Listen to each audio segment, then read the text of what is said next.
It's really important for you to report and for everyone to understand is this is not an offensive operation. This is a defensive operation. And what that means is very simple. There's no shooting unless we're shot at first. Okay, we're not attacking them. But if they're attacking us or they're attacking a ship, you need to respond to that. You're not going to let some fast boat come up on the ship and shoot it up. We're going to respond. I don't think this is possible. I don't think it matters. I don't think that there are all these ships that are scared to go through the strait, and then you see all the U.S. warships. Oh, fuck. Come fast at these boats, try to swarm them, try to harm them. We're not going to let that happen. So 7 of them now sit at the bottom of the sea, along with, by the way, the rest of Iran's navy. That's where you can find their navy today. And we're going to continue to systematically clear this passageway through the straits to restore freedom of navigation. Now, while this project steadily progresses, Operation Economic Fury, continues to impose maximum pressure on the Iranian regime. Operation Epic Fury or Operation Economic Fury? Wait, what?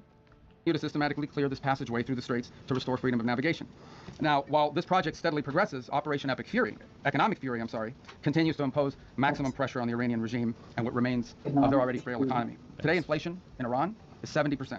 And their currency is in total and complete freefall. Wow. U.S. sanctions enforcement is stepping up. It's moving in lockstep with the naval blockade to degrade Iran's capacity to generate, to move, and repatriate revenue. It directly targets the regime's primary revenue lifelines. The blockade alone is costing Iran as much as $500 million a day in lost revenue. 90% of total Iranian trade has been halted, causing permanent damage to Iran's oil infrastructure as wells are forced to shut in. Again, all of this is in response to their piracy. Okay? Epic Fury was the first one. Economic Fury was when they did the blockade. They really call. Okay. It cannot be that you have these straits and they blow up any ship that moves, and the only ships that get to go through are theirs. You can't have a situation in which the straits are closed to everyone else, but they benefit from the piracy. Please click. This is literally what happens when the U.S. ships pull up.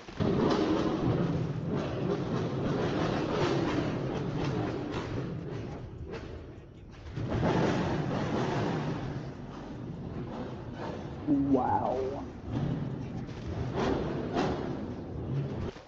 That can't happen. That's why the blockade is in place, and that's why these sanctions are crippling them. Any foreign financial, by the way, Treasury is now identifying and cutting off every dollar of revenue that's flowing to this regime. So, look, any foreign financial institution or commercial actor that enables Iran's sanctions evasion is going to face secondary sanctions exposure and a loss of access to the U.S. financial system. As President Trump has said, and the facts clearly bear out, the United States of America holds all the cards. There is no scenario here in which, if they decide to join a ladder of escalation, they wind up getting the last say. But our preference is for these straits to be opened to the way they're supposed to be opened, back to the way it was. Anyone can use it, no mines in the water, nobody paying tolls. That's what we have to get back to, and that's the goal here. Every day the conflict continues, however, our leverage on Iran will continue to increase, and their position will continue to weaken, especially as the blockade really begins to bite in conjunction with the sanctions. So, look, the time's come for Iran to make a sensible choice. And it's not easy for them to do that, obviously, because they have a fracture in their own leadership system. And apart from that, I mean, the top people in that government are, to say the least, they're insane in the brain. And so we need to address that, and it's difficult because it's hard to get past that in their system. But what do you think, how will this case be referenced in the future? Louisiana Appellant v. Philip Calais, and then Press Robinson et al. Appellants v. Philip Calais. Would you just say Louisiana et al. v. Philip Calais? Is that how you, do you think that's how you say it? Not sure.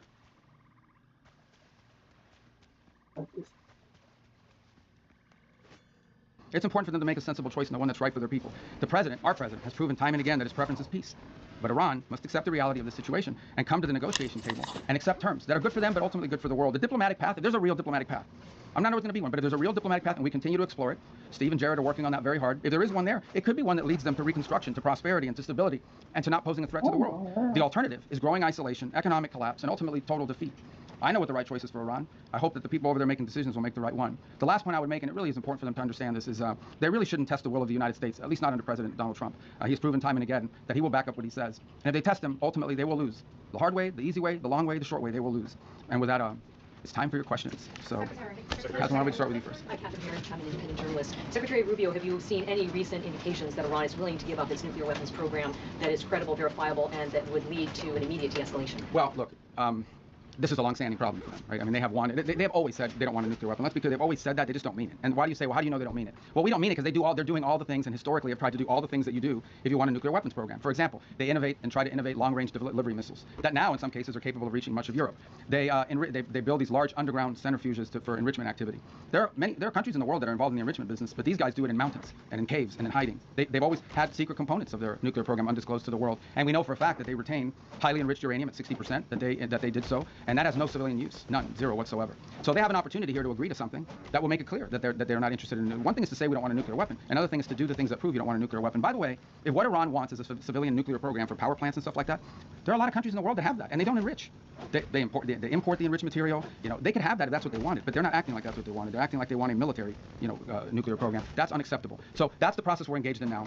To create, that's the object of this diplomacy, is to come up with some level of understanding about what are the topics that they've agreed to negotiate on. We don't have to have the actual agreement written out. And one day this is highly complex and highly technical, but we have to have a diplomatic solution that is very clear about the topics that they are willing to negotiate on and the extent and the concessions they're willing to make at the front end in order to make those talks worthwhile. That's what Stephen Jarrett and the whole team is working on, and I hope to have good news on it. That's the outcome we would prefer. That's the outcome we would have preferred a year ago. That's the outcome I think most of us would have preferred a long time ago. But that's not the option they've given us, given their activity. All right, there's no way I can figure out who to call on. I'm just going to press right in the middle, right there, you right there, yeah, right in the back row. Thank you, Mr. President. I'll go to you next. All right, go ahead. Thank you, Secretary Rubio. Welcome to the White House. What's that? Talking to me, sir? Yeah, to you, yes, sir. Thank you. I have two questions on two separate issues that Do come they under... get 2 questions for these? Two questions. There's a lot of people in Second here. one under your umbrella. All right, well, you can ask me 2 questions, I'll give you 1 answer. Thank you very much. And I'll pick the one I like better. Thank you, Mr. Secretary. The first has to do with the blockade. There are lawmakers from both parties who claim the blockade is an act of war. What do you say to that? And my second question has to do with the fuel embargo of Cuba. How long, Mr. Secretary, will that last? Okay, 2 things. All right, good. I'll answer both your questions because I like the second one too. The first one on the blockade. And so, why do we have a blockade? We have a blockade because they shut down the straits. So I don't know which members of Congress you're talking to, but here's what I would ask them. I would ask everybody here. It's very simple. These guys have shut down the straits of Hormuz. This is what Iran is saying. We will shut down the straits. No one can go through. No country in the world can go through unless we allow you to go through, and you have to pay us. But our ships can go through, meaning the Iranian ships, as much as they want. That's crazy. Who would agree to that? So how are we going to have a situation where they get to close the straits to everybody, and the only people who are allowed to go through there 100% without paying anything are the Iranians? If you do that, they'll keep the straits closed forever. They're trying to make this some new normal. Okay, under no circumstances can we ever allow them to normalize the fact that they get to blow up commercial ships and put mines in the water. So the response to that is we're going to blockade your ships. If everyone's ships are not getting out, your ships are not getting out either. That's not an act of war. That's a defensive measure. It's a counter to what they have decided to do. You know what is an act of war? Putting mines in the water. Why don't the members of Congress, whoever it is complaining about it, they should be all over that. These guys put mines in the water. That alone, you mining in the water. Okay, I don't care. This is freaking retarded. Marco Rubio got another job this weekend. Okay, don't care about this either.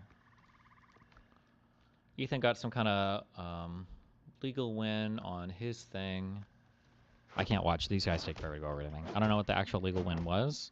If anybody has a link to the filing, I can go over it real quick.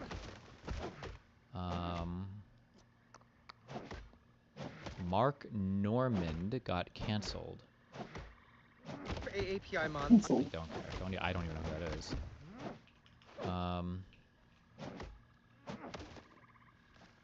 We have a discussion back and forth with Mehdi Hassan on Israel-Palestine. No, he said he won't talk about that. He doesn't want to.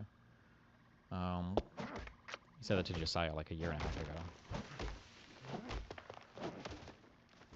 That's because you would mock him, dear leader. True. Twitch is actively issuing warning streamers who are doing Omegle. Why?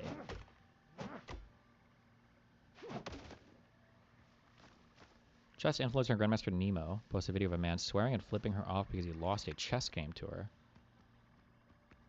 I hope you have fun with image. You really wasted my time. Fuck you, but I hope you have fun with image. Okay. I'll see you a little bit, alright? Yeah, see you soon. Hello. You want to clip this on? Oh, sick. We got the preview of the climax before the short video. Thank you. Sure. Oh, you're a streamer? Yes, I am a streamer. Well, Oh. best of luck. This is our last game. I believe it closes at They have a role against doing randomized video websites. Gotcha. 7 today. So. 6, actually. 6? There's only half an hour left. Take your queen. Oh, shit. I forgot I can do that. Yeah. Take queen. It's getting hard. Yeah. You're running out of time, though. What happens if I run out of time? You lose the game. But it's okay. You can use some Why of is she mine. talking to him? I do have to run, though, Is she because trolling him? I- Is she trolling him? I can't tell. they didn't realize the con is closing at 6. Or, well, like, I don't think she's trying to troll him. She's not trying to, I don't think. Next time. Yeah. Okay. I'd smash it. I'll pack up. What do you mean? If people were fucking talking to me nonstop in a fucking chess game, I would smash the table. Well, it's not non-stop. These are, like, speed cuts or whatever.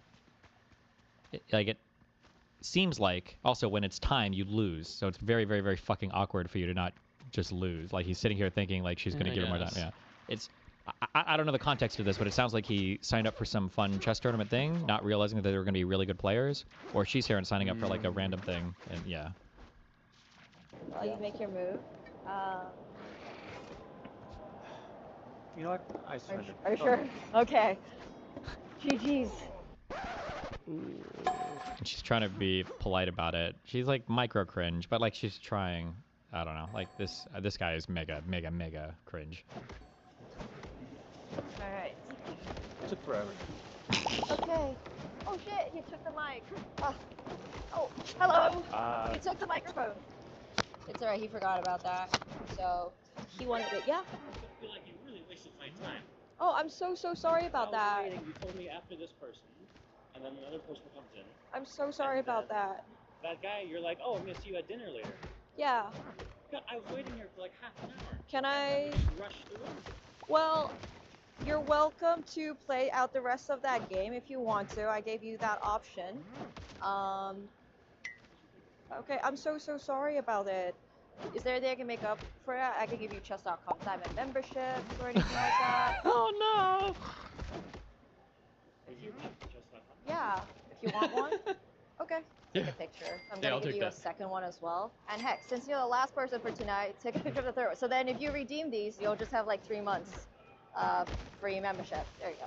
Take a picture of that Oh, one. she was nice. Sorry about that. I'm really sorry Maybe. if you feel like you wasted your time. You did waste me. Okay. So, fuck Jeez. you, but I hope you have fun with me. Fuck you, damn. Okay.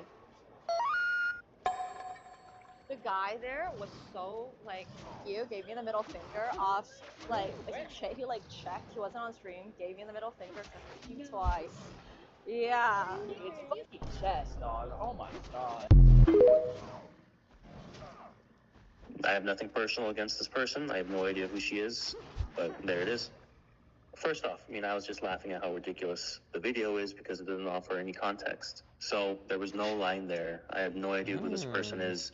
It just says like, hey, let's play some chess. You can win a prize. Cool. I go up. She's with someone and I have to wait. That's fine. She says you'll come up after this person. That, there's a timer going on and I see that. So I'm hoping that these matches are going to be short so I can go, but they're not. The timer runs out. It's made completely irrelevant. And, she's just having conversation, talking to this person. It's going on for a while. Whatever. Match ends. And then, without even acknowledging me at all, some other guy comes up in front of me and starts playing with her. I do feel a little disrespected at this point, because if I'm going to wait for you, I'm just, I'm not doing anything wrong. I'm just waiting. But you're going to just kind of push me aside. That doesn't feel right. But I've already waited long enough. I'm waiting for another friend of mine, so might as well. Their match goes, I want to say, even longer. Not entirely sure, but again, timer is completely disregarded entirely. She's like coaching the guy, talking to him, saying that they're going to meet up after this. So I'm thinking, I'm waiting for you, and you're just kind of hanging out with your friend. That doesn't feel right. It feels like my time's not being appreciated. Walk So, away. match finally ends. I come up. I'm a bit frustrated, but I'm trying to keep it together. We're playing, and time runs out. And I can tell, she had a mistake with when the convention is ending, so she wants to go. Timer ends. You know what? I can tell, and I feel like she really just wants me to go. I feel like she's already kind of been disrespectful to me before. She clearly just wants me to leave now. So I get up and I go. And I am very frustrated, right? I'm very upset with the lack of time management, the fact that there was no line, there was no people there, and yet I'm still having to wait for so long. And yeah, I was very upset, and I left. I wanted to come back because it just didn't feel right. It really just didn't feel like I was treated properly. So I wanted to make my case as like, hey, you wasted my time. I wanted to be upfront about that and say, like, I don't appreciate it. No, you wasted my time. And I was angry, and she tried to respond in a very nice manner, and I acknowledge that, but that doesn't change the fact that I was wronged and I was disrespected. I have nothing personal against this person. I have no idea who she is, but there I mean, it is. I feel like the guy crashed out. Assuming his side of the story is accurate, though, it sounds like she was being a bit of a diva. But I don't know. It's hard to know without, I guess, seeing a third-party accounting of everything. What the fuck did she even do? Well, from the description that he's giving, it sounds like he had to show up for some game, and she was kind of there chatting with people, and then she let, I guess, 2 other people play first, even though I think he was scheduled to go next. And then it sounds like they weren't even really using the clock or taking the clock seriously, and she was kind of like coaching them or being friendly the whole time. And then eventually, when it was his turn to go, he'd already waited for a bit, and then she goes. She's very like, the clock is, once it's out, you know, he loses, and yeah, he probably just felt like she was just kind of being a bit of a diva or whatever, is what it sounds like. Was it one person who skipped or two people? Oh, maybe one person.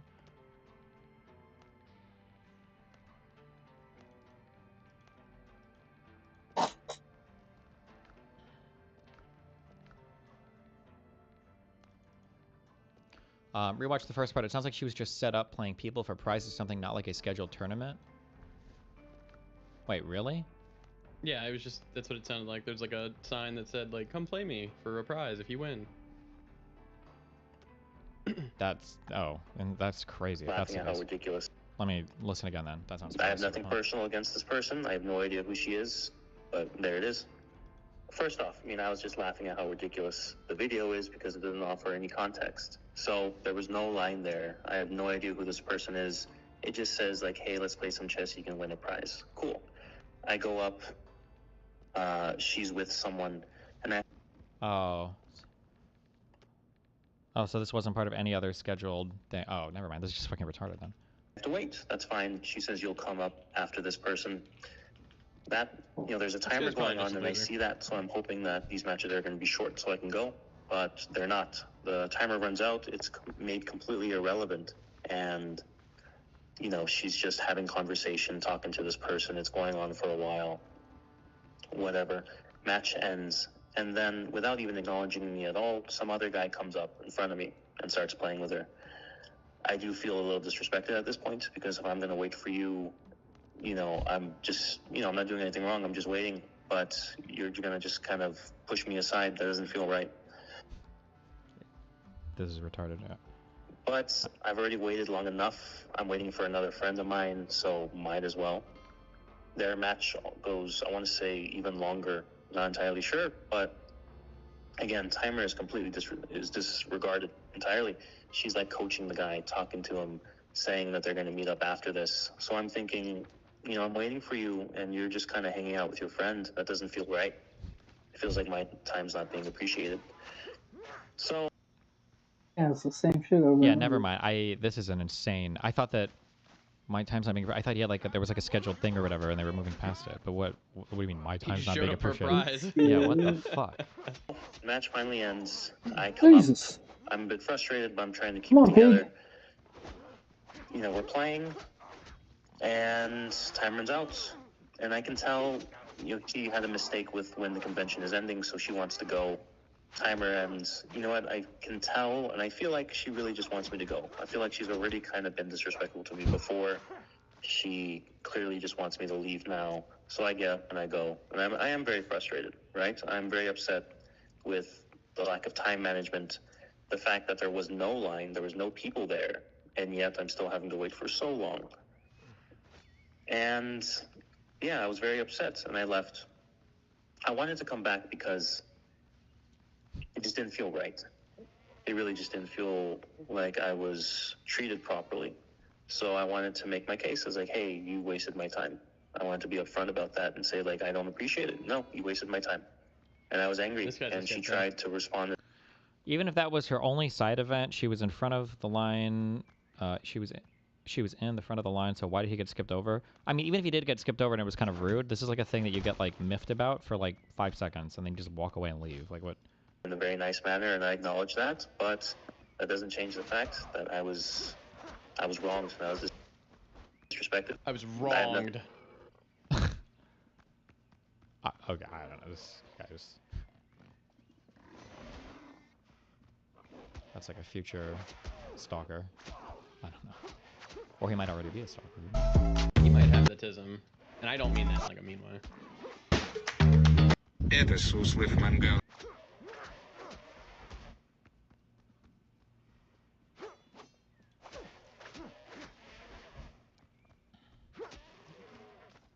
Yesterday, obviously, I uploaded a video discussing that this month will be the last month of streaming and content creation, and how much of a, oh God, no, don't.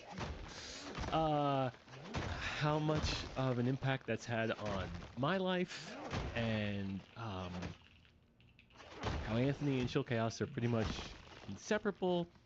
But I think it's time to kind of figure out what happens after Chilled Chaos, as I continue to grow as a person and find other hobbies and passions. Fuck, I was too busy raging in chat. Guys, I see links in chat. I don't know why you linked the same thing 30 fucking times. Like I did see it. I saw it. You're linking me a Kurzgesagt video about Germany. It's not even. I'm supposed to. I want to read the Supreme Court thing that I was scheduled 30 minutes ago. Why are you linking me some random fuck video on fucking Germany? I don't care. What? I don't care. Why? Stop. Jesus Christ. Now I didn't even know why this guy is retiring. Thank you. You're disrespecting me. You're wasting my time and disrespecting me. Fuck you. I'll handle last month of streaming and content creation, and how much. Because you don't click or acknowledge them. I mean, it's obvious why people want you to click the link. I don't have time to acknowledge. Hey, I see your link. Hey, I saw that link. Hey, I saw that link. Hey, I saw that link. Hey, I saw that link. Acknowledge every message. What do you want me to say? Every message. Jader, put a thing in chat so that I can click on the thing, and then the person gets a thumbs up that I acknowledge. That leader has seen the chat message, please. Oh God, no, don't. How much of an impact that's had on my life? What had an impact? I didn't even miss. Stop. Obviously, I okay. uploaded a video discussing that. This month will be the last month of streaming and content creation. Why? And how much of a. Oh God, no. Okay. How much of an impact that's had on my life. Okay. And how Anthony and Chill Chaos are pretty much inseparable. Okay. But I think it's time to kind of figure out what happens after Chill Chaos, as I continue to grow as a person and find other hobbies and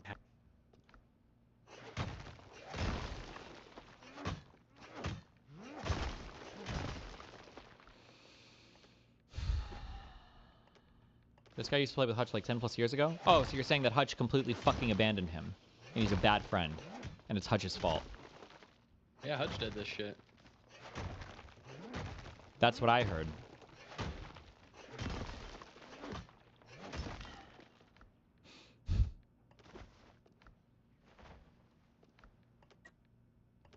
Did you know that the Hood Research Department, that those guys know sign language? The Hood Research Department? What language do deaf people be thinking in? Because they can't hear. So do they imagine? Or do they think in deaf and in sign language? Because that's all they know. They can't hear. So do they only go off what they taught like?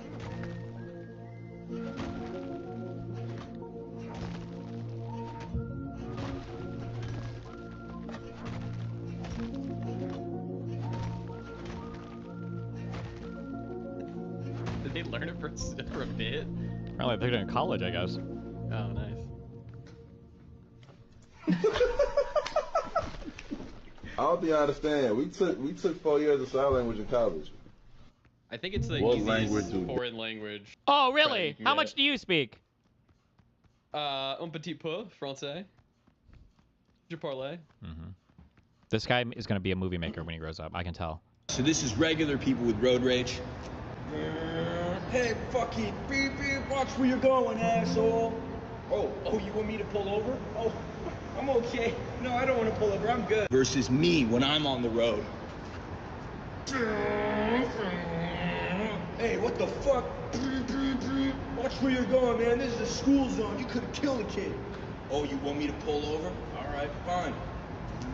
But I'm warning you, you don't want to do this. Oh, your whole family wants a piece, huh? All right. Let's start with you, big man. Here we go. Dodge. Signature move. Uppercut. Give him the old spaghetti meatballs. Snap his neck. Now it's his wife's turn, huh? Dodge. Stomach punch. Snap her neck. Oh, here comes his son. I'll give it to you, kid. You got courage. Courage isn't enough. Grab him by there. Snap his neck. Here comes his 3-year-old daughter. Last one. Get her. Here you go, kid. Catch. Drive away. I warned him. Right, so this is regular people with... I would have given her a plane ticket. Really? To go where? Little St. James. What? Oh! Little St. James. Wow. Oh shit, where's my fucking... Flame on!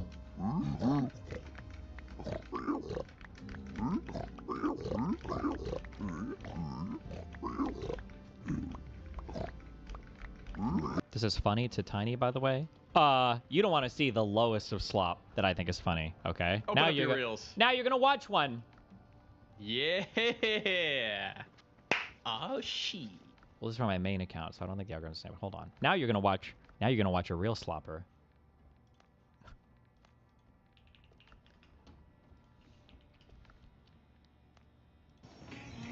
Hey, sir, I'm so sorry. Huh? You cannot play that song around me. What? Hey, sir, I'm so sorry. Can I get your attention one second, sir? What's your name?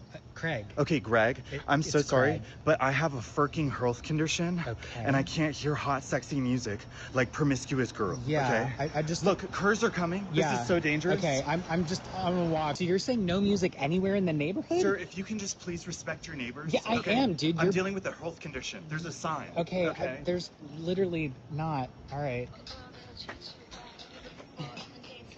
His heart. What is? Sir. Yeah. Okay. What? What is your deal, man? Okay. What? Promiscuous Gur is one of the most dangerous. Oh, stop. Stop. I'm being so for real. Whatever your name is, whether it's Jeff or whatever. It's Craig. Right. You need to respect my boundaries as a neighbor, okay? My fucking boundaries. All right, dude. Whoa. Whoa. I don't know, man. Oh you my look. God, I need to get into my car. You look pretty good to So me, man. dangerous. All right. Oh. I mean, I you look might pretty be good. gay. Okay, stop. okay, what? Hey, sir, I'm so sorry. Huh? You cannot play that song around. You what? I might be gay after that. I don't know. Uh-oh.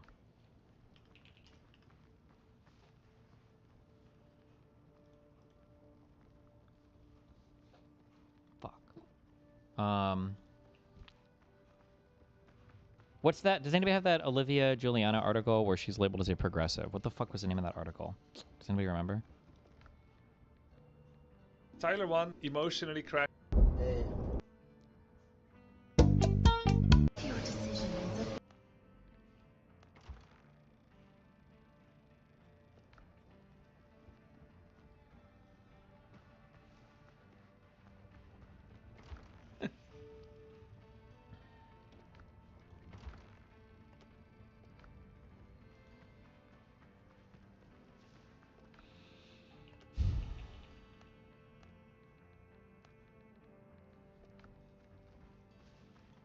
Oh, well, This is the edgiest joke ever on SNL.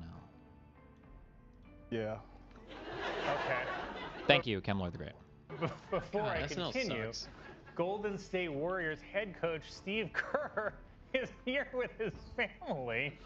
Oh, I got God. to meet his son Nick, and I love Steve. I like Nick. But I wouldn't say I'm a Nick. Okay, we're good. Stop. Jesus Christ. I can't believe they aired that. Wow. Bro, what the fuck? I didn't know it was this bad. Right now, 28% of America's large homes with three bedrooms are owned by empty nesters. Take them. Yeah, take them back. Steal them. Micro loot their house. Macro loot their houses.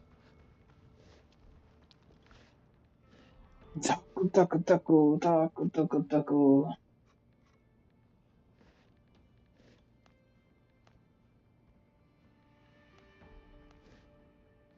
I thought this was really interesting. Secure protocol data model. Wow. Moving on to the next slide. So here, okay, I'm touching upon. Wait, why am I clicking shit? Oh. Sign into your Apple account. Is it not, by virtue of me being on my iPad, is it not on the account? Oh my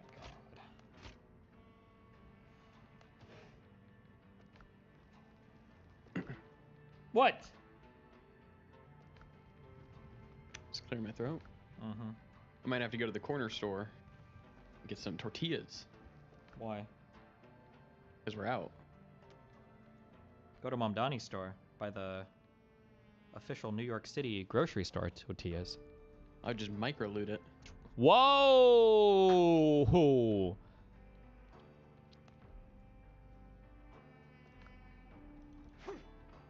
Hassan taught me to do this. Destiny, there's that also would be a good TikTok. There's also a practical. There's also a practical reason for boomers to sell. It's adverse to their future health. Is they age in place with more than one floor dwellings with no accessibility considerations. Is more often than not in their best interest to downsize.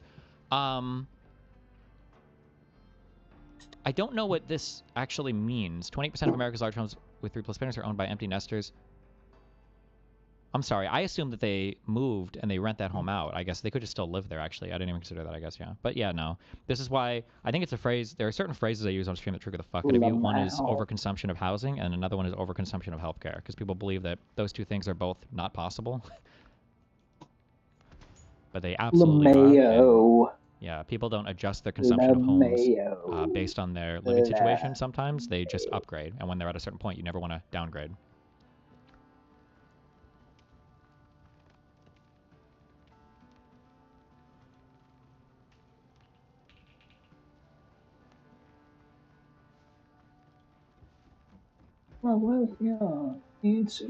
Empty nest baby boomers own 20% of the nation's large homes, while millennials with kids own 14%.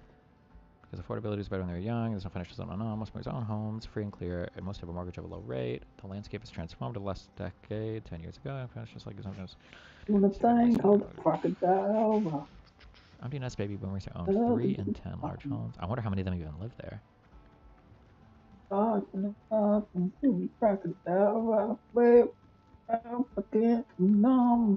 Can you deliver a sound argument? Oh, that was a sound argument. I am Got giving it? you one more chance. Can you deliver a sound argument? Conquistador.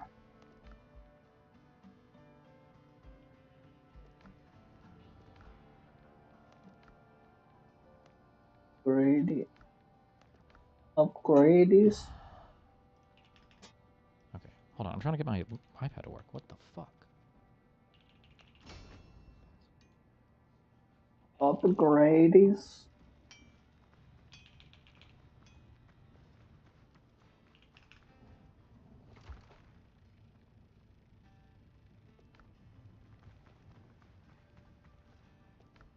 Why is this not... Wait, it's not stealing my account. I'm not getting scammed, am I?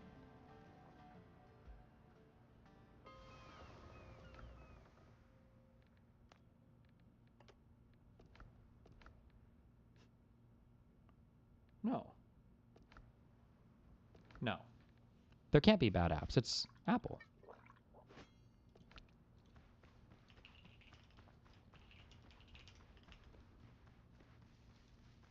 Do you prefer your iPad over your laptop for travel stuff? Nah, I usually use my laptop now. I'll probably go back to using my iPad if I start reading again, though. It's just nice to be able to take notes. Okay.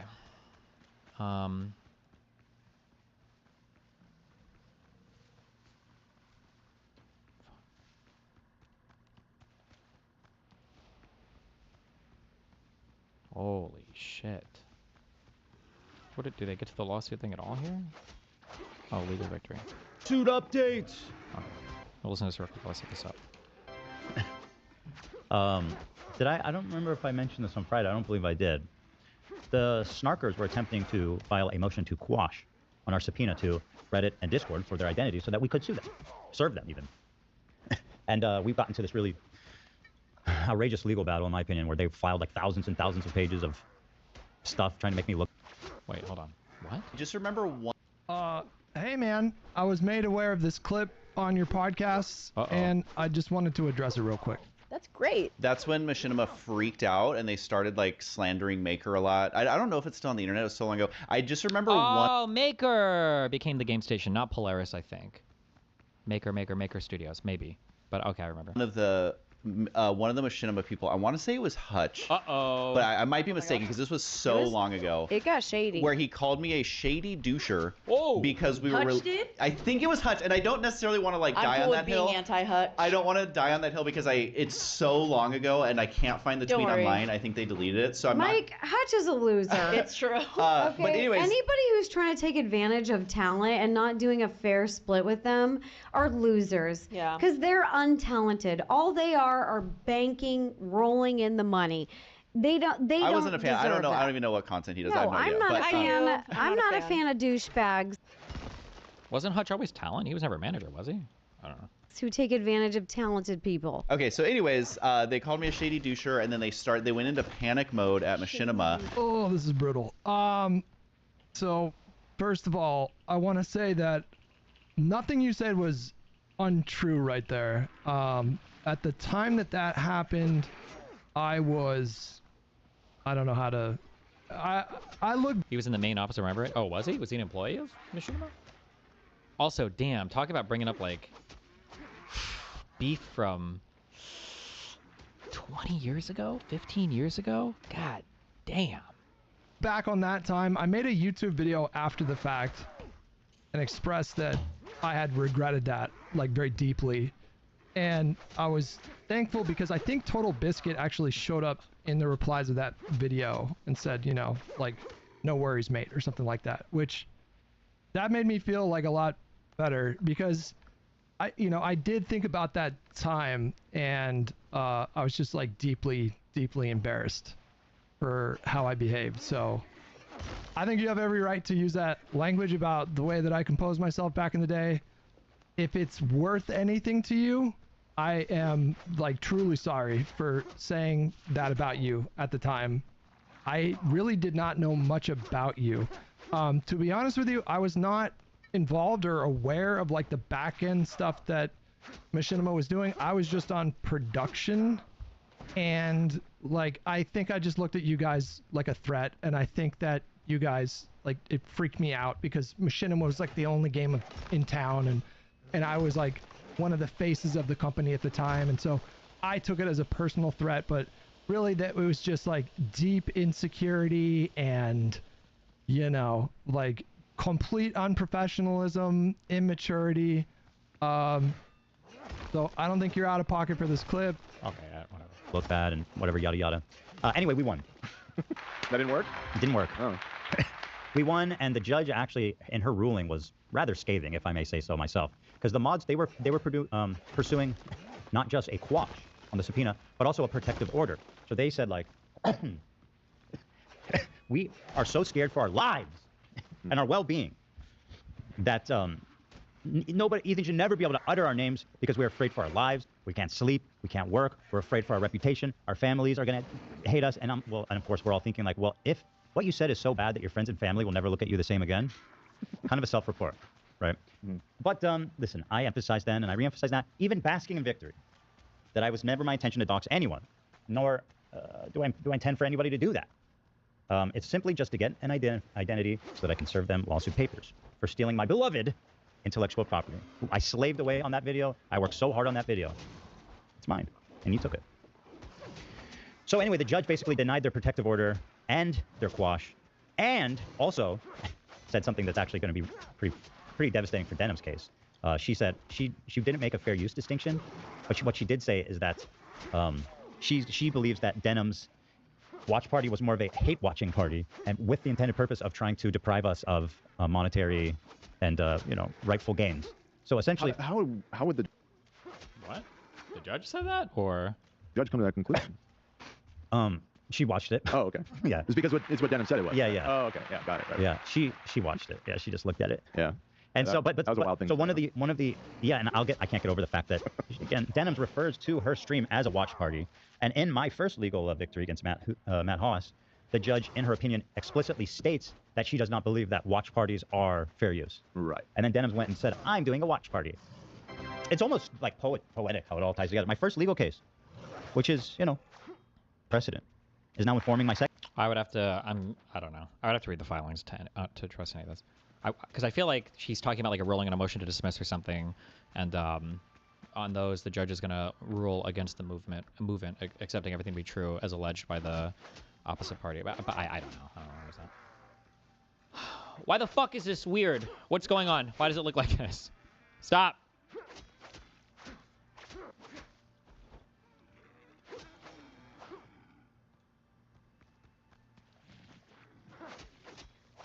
What? Video settings. Output? No.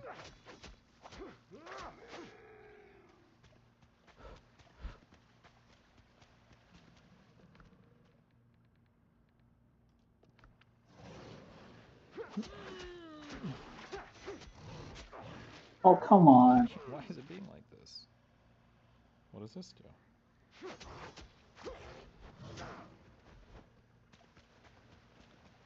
Hold on. Maybe oh! Oh. Nope! Huh. Wait, this is... better? No. Why do I have to have it horizontal? That can't possibly be what it has to be like.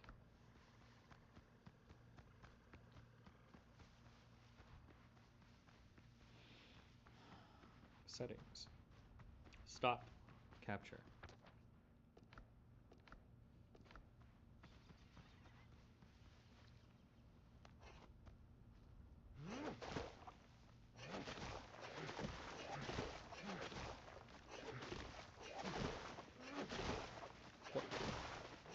Start broadcast. Something about orientation aspect ratio. Yeah, but why wouldn't it?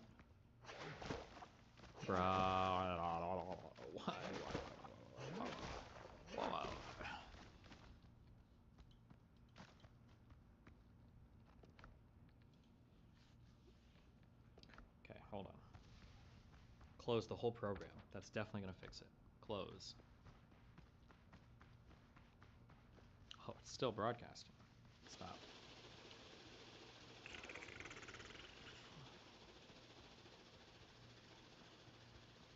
Start.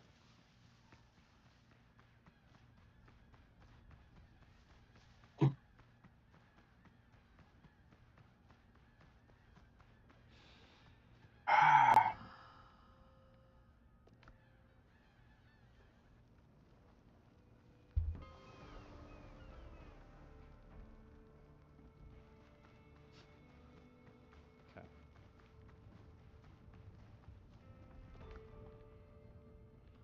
Oh, this is retarded, so good one.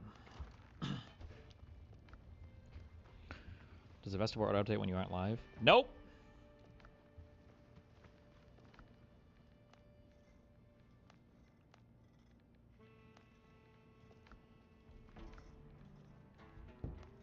Hold on.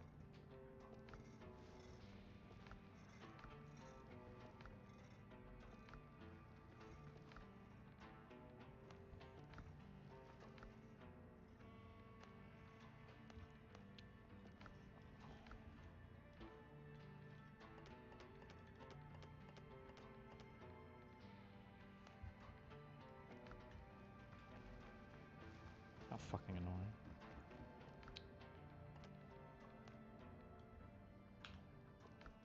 Whatever.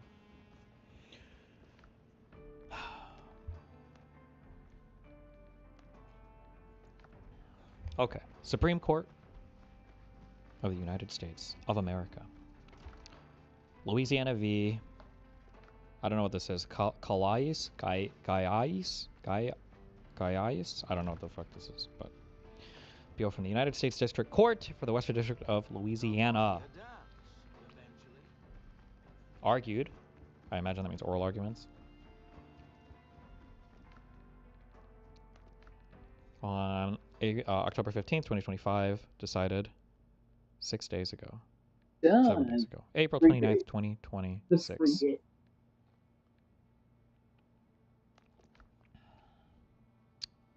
Calais. Okay. These cases concern whether Louisiana's new congressional map is an unconstitutional racial gerrymander. In 2022, after the state redrew its congressional districts, a federal judge in Robinson v. Ardoin held that the 2022 map likely violated Section 2 of the Voting Rights Act of 1965, 52 U.S.C., blah, blah, blah, because it did not include an additional majority black district. But when the state drew a new map, SB 8, that contained such a district, the new map was challenged as a racial gerrymander. A three-judge court in I need to hear how this is pronounced. I'm sorry.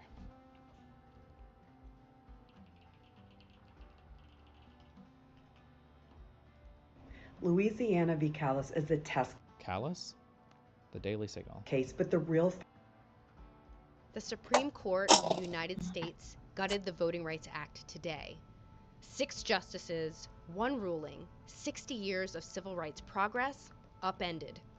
In Louisiana versus Calais, the Calais? She says Calais? Calais?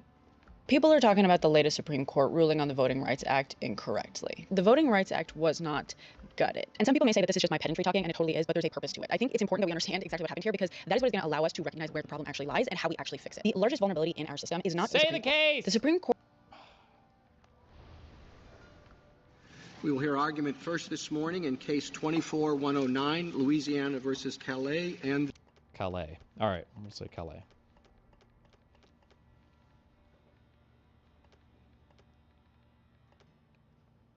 A 3-judge court in Calais v. Landry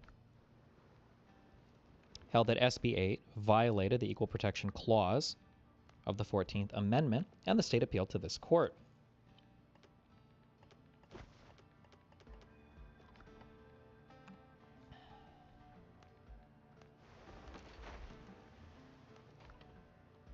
If you want to read it along with Destiny and not this dog shit screen share, can you not read anything on my screen share? Because if so, I just won't even waste my time. This is annoying as fuck to me. If it's dog shit and it's not even... You talking to me? I can read it. No, this guy in chat is fucking crying. No, I can read it on your stream too. This guy's retarded. Okay.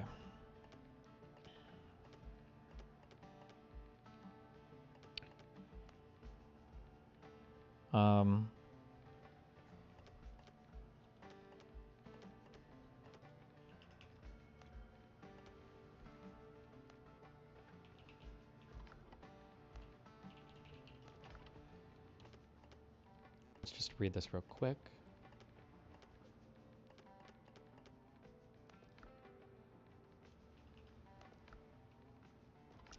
No voting qualification or prerequisite to voting or standard practice or procedure shall be imposed or applied by any state or political subdivision in a manner which results in a denial or abridgment of the right of any citizen in the United States to vote on account of race or color, or in contravention of the guarantees set forth in Section 10303F2 of this title. Shall be imposed or applied by any state or political in a manner which results in a denial or abridgment of the right of any citizen on account of race or color.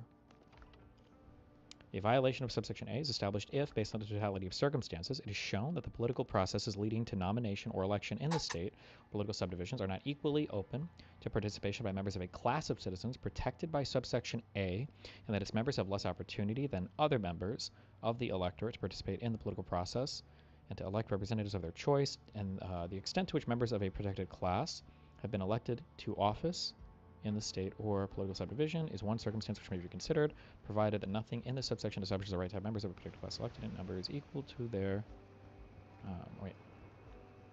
Provided that nothing in this section establishes the right to have members of a particular class elected in numbers equal to their proportional population. Okay. Based on the totality of circumstances. Totality of the circumstances just mean, like, everything around it. I don't know. That's legal language. That's going to show up in case law. I don't know how they treat that here. Like, I'm wondering what this means is that, like, if you were to make a district, like, let's say you have 10 districts and all of them are majority white, but you've got, like, a 20% black population in your race. Yeah. Does that sound like you could make you could explicitly gerrymander and create a black district so that they would have some representation? Like, it sounds like that would be allowed. Take them out of all of the other ones? Well, I mean, you'd have to take some, but I'm saying that it sounds like that type of racial districting would be allowed. Because you're not denying or abridging the right of any citizen. I don't know if that would count as a denial or abridgment of the white people in those districts. I don't know. Hopefully they talk about this in the case.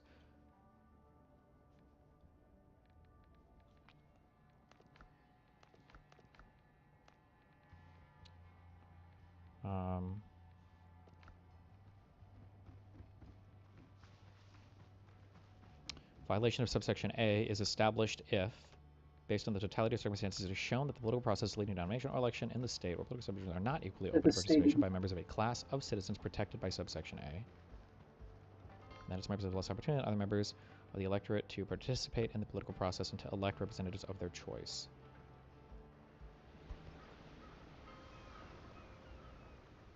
Which may be considered. I see. Okay. So. Aye,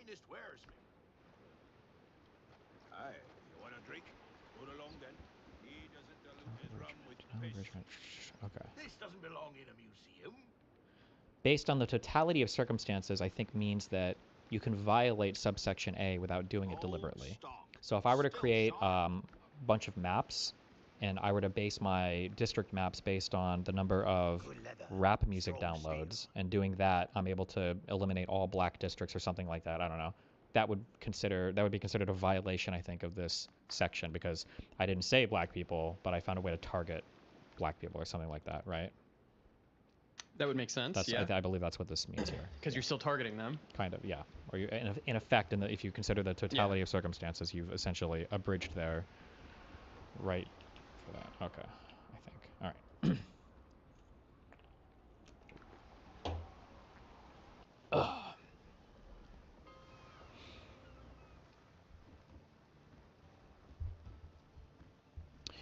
The parties originally briefed and argued the suit last term, and their arguments at that time highlighted problems in the existing body of Section 2 case law. One problem resulted from the rule that in racial gerrymandering cases, unlike other cases involving claims of racial discrimination, strict scrutiny is triggered only if race predominated in the state's decision-making process. Another problem stemmed from the long unresolved question whether compliance with the Voting Rights Act provides a compelling reason that may justify the intentional use of race in drawing legislative districts. Oh, that was the thing I just brought up. For over 30 years, the court has simply assumed, for the sake of argument, that the answer is yes. Okay. These and other problems convinced the court that the time had come to resolve whether compliance with the Voting Rights Act can indeed provide a compelling reason for race-based districting. Okay. That's... I feel like that's a little red flaggy, but I guess we'll see where we go with that. So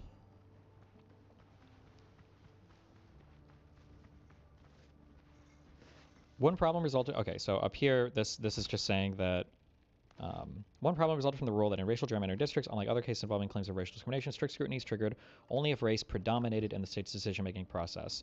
So the court will apply some level of scrutiny to a decision based upon what factors are at play, and strict scrutiny is the highest threshold that a state has to overcome to pass some kind of law. And they're saying here that strict scrutiny, as an analysis of whether a law can stand as legal or constitutional, legal I think it would say, that's triggered only if race predominated in the state's decision-making process, but as long as race wasn't the number one factor, then there would be it's strict scrutiny, then down to intermediate scrutiny, and then rational basis. I don't know if it would be intermediate scrutiny or rational basis review. Basically, we just say that it would be easier for the state to pass their gerrymander or law, for broadly speaking. The scary thing that I don't like in here that's kind of weird is there's apparently a long unresolved question on whether compliance with the Voting Rights Act provides a compelling reason that may justify the intentional use of race in drawing legislative districts. For over 30 years, the court has simply assumed for the sake of argument that the answer is yes. So that sounds like, when I read that as a layman, it sounds to me like they're saying that for 30 years, that has been the assumption. And then they say, well, we're going to try to resolve that today. Sounds like the court wants to 180 on that. That's what that sounds like, which in my mind is an improper use of the court. Oh, thank God! William Judd. Destiny, I'm begging you to watch this link. We don't have to read the case. Yes, listeners. Oh, there's a YouTube video that just goes over for... Thank you. Thank you, William Judd. Oh, we can just watch this YouTube video. Trimble as. Generally speaking, the Supreme Court shouldn't be overturning a whole bunch of case law precedent or making decisions that 180 the direction of the court, because it's not generally how our system of law works. You have a ton of different courts around the country that all kind of like look at different questions and they all kind of make rulings. And then over time, court decisions kind of establish this body of common law that like points towards a direction of like, well, this is probably how this law works as applied. Right? This is the kind of like the concept of like stare decisis or stare decisis, is that like there's a body of law that is all kind of decided upon, ruled in ordinary times by a variety of different districts applied to a variety of circumstances, and it would be exceptional for the court to 180 on that. But that might not be what this means. I just be retarded. So okay, all right. We will start with the syllabus. So the syllabus is not authored by an actual Supreme Court justice. The syllabus is just a review, a summary of the entire case that's written up by one of the clerks. So not the official opinion, but more or less summarizes what their decision is. So we can start with the syllabus. That's a stupid point. Precedent does not matter. The Constitution does. Judges take an oath to the Constitution, not precedent, LOL. So that's like a good point if you're 4 years old or functionally retarded, but precedent is incredibly important because singular judges are not the be-all and end-all for interpretations to the Constitution. You absolutely look to historical interpretations and the law as applied by a number of different courts or your own court in the past for guidance on how you ought to rule as a judge. Every single judge is not taking a fresh new look at the Constitution and a fresh new look at every single law in front of them in order to decide the constitutionality or not. It's not generally how it's supposed to go. That undermines the legitimacy of the court, because then it means nobody really knows what the court's going to say one day or the next, because a new Supreme Court justice might completely upend all of the constitutional interpretations of the current body of the current law. Don't they usually just take cases and then they rule on that case, not like upend a part of the case that like everybody's been kind of like following under? When I say upend, what I mean is they might change how they feel like the law should be applied. So one thing might be constitutional for a long time, and then the court might say, well, actually, we disagree. We think that past courts have gotten this wrong, including the Supreme Court, and we're going to say that this is not constitutional, or we're going to change our mind on a thing. Generally, you don't do that. Like what they did in Roe v. Wade, right? Well, like they did in...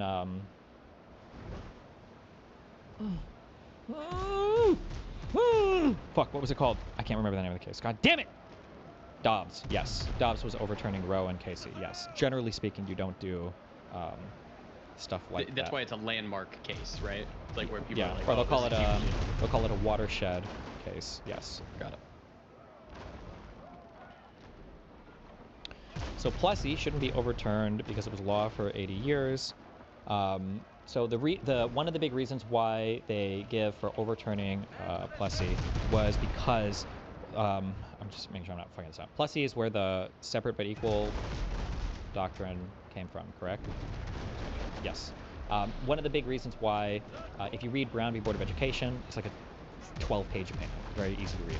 One of the big reasons why they gave for upending Plessy is because the separate but equal doctrine in practice just didn't work.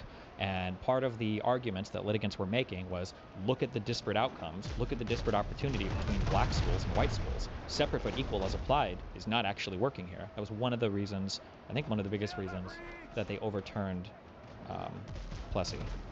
Again, that's a Brown v. Board, I think, is like a 12-page. Not very long. Yeah.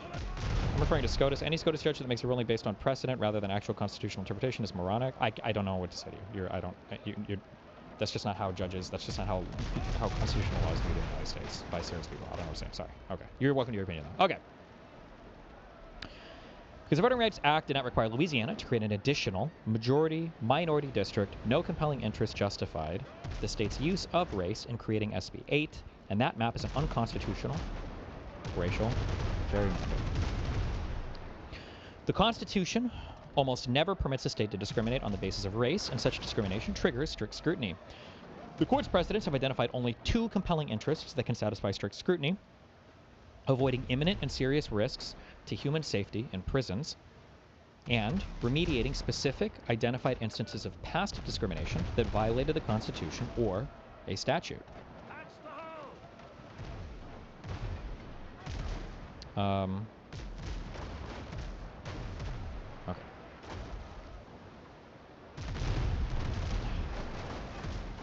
Hold on. I'm getting one guy.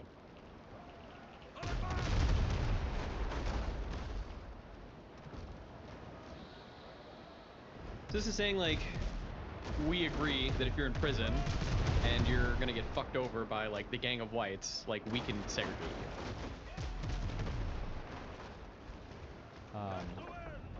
Maybe.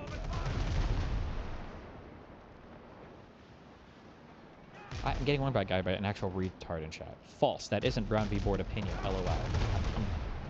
I'm almost positive it is. That when they looked through the separate but equal stuff here, as applied, I think all the 3 underlying cases I think that made this.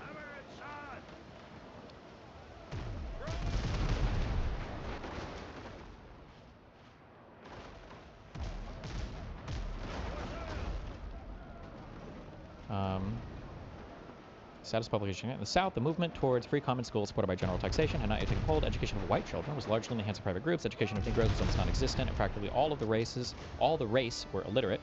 In fact, any education of Negroes was forbidden by law in some states. Today, in contrast, many Negroes have achieved outstanding success in the arts and sciences as well as the professional world. It is true that public school education at the time of the amendment had advanced further in the North, but the effect of the amendment on northern states was generally ignored in the congressional debates. Even in the North, the condition of public education did not approximate those existing today. The curriculum was usually rudimentary. Ungraded schools were common in rural areas.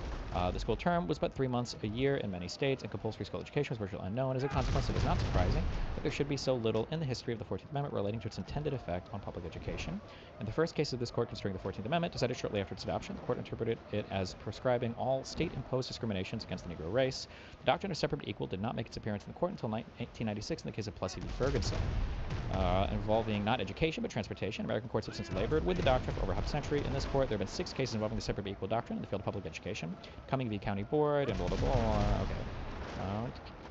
The validity of the doctrine itself was not challenged. In more recent cases, all the graduate school level inequality was found in that specific benefits enjoyed by white students were denied to Negro students of the same educational qualifications.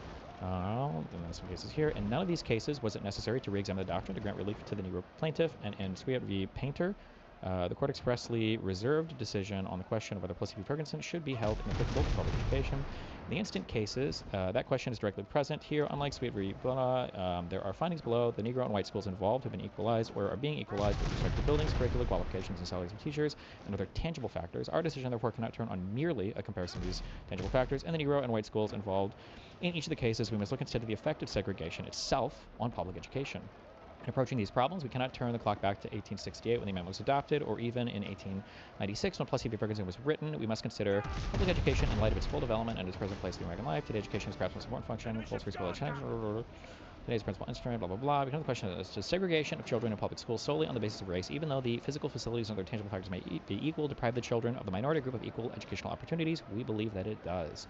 In this case, in finding the segregated law school for Negroes could not provide them equal educational opportunities, the court relied in large part on these causes are incapable of being measured, blah, blah, blah. Segregation of white. Yeah, this is what they go over this and they say that the separate equal doctrine fails. I don't know what this. I don't know why I'm.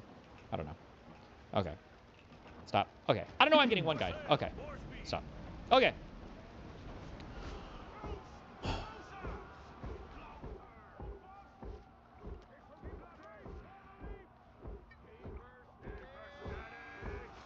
Constitute a standard practice or procedure that may violate Section 2 of it. Okay, where are we at? The question presented is whether compliance with Section 2 of the Voting Rights Act should be added to this very short list of compelling interests. The court now holds that compliance with Section 2, as properly construed, can provide such Jesus Christ! A proper interpretation of Section 2 requires examining the statutory text to understand what it demands with respect to drawing legislative districts. Under Section 2A, the court takes as a given that a legislative districting map may constitute a standard practice or procedure that may violate Section 2 if it results in a denial or abridgment of the right to vote on account of race or color. Section 2B establishes that a violation occurs when political processes are not equally open to participation by members of a racial group and that they have less opportunity than other members of the electorate to elect representatives of their choice.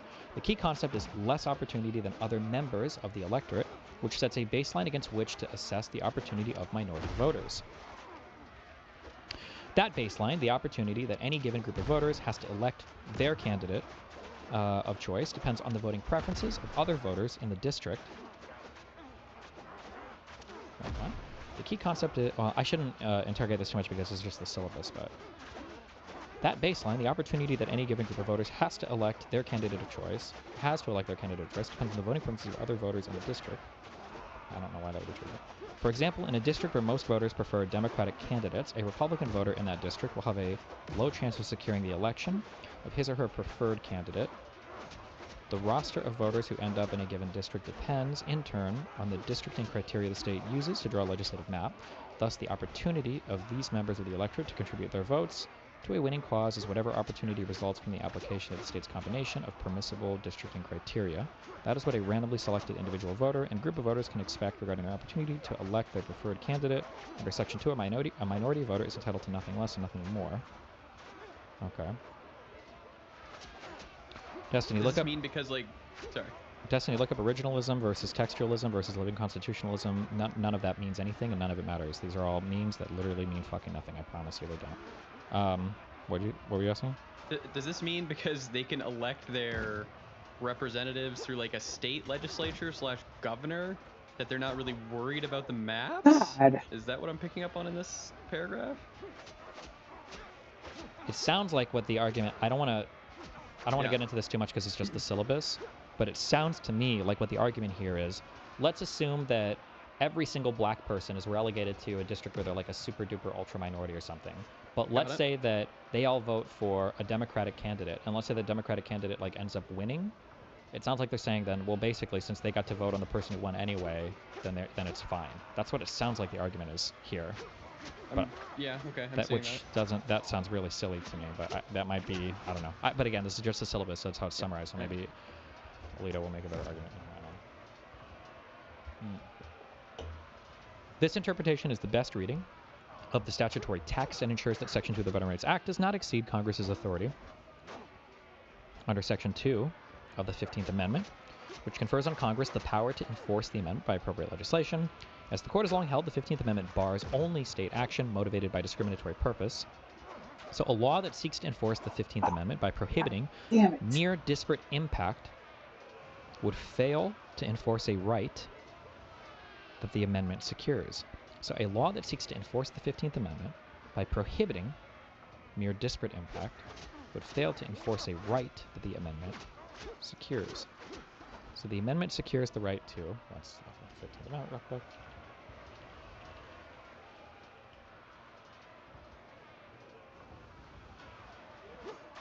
Oh, easy one.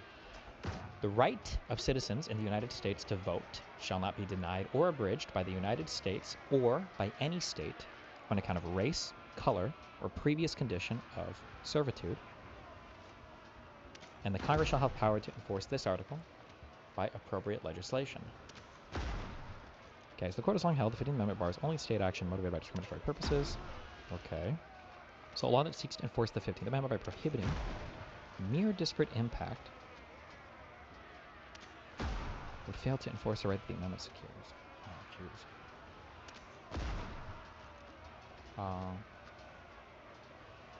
Okay, maybe. When was the Voting Rights Act passed? How did that comport with the 15th Amendment? Jesus, fuck. This is going to be a messy...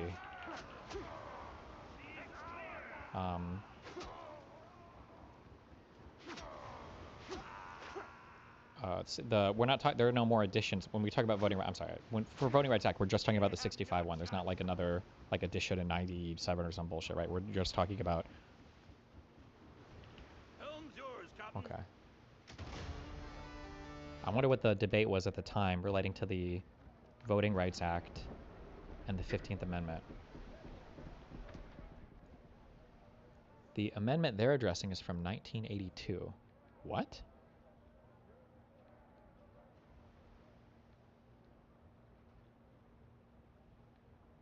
I don't know what Bing is referring to there. Oh, wait. He doesn't troll. They added text in the 80s, which comes up in the opinion. Oh, from the Voting Rights Act is what I'm guessing is, but okay. All right.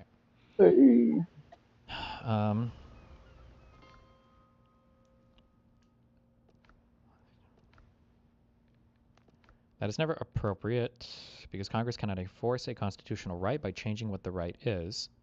For this reason, the focus of Section 2 must be enforcement of the 15th Amendment's prohibition on intentional racial discrimination.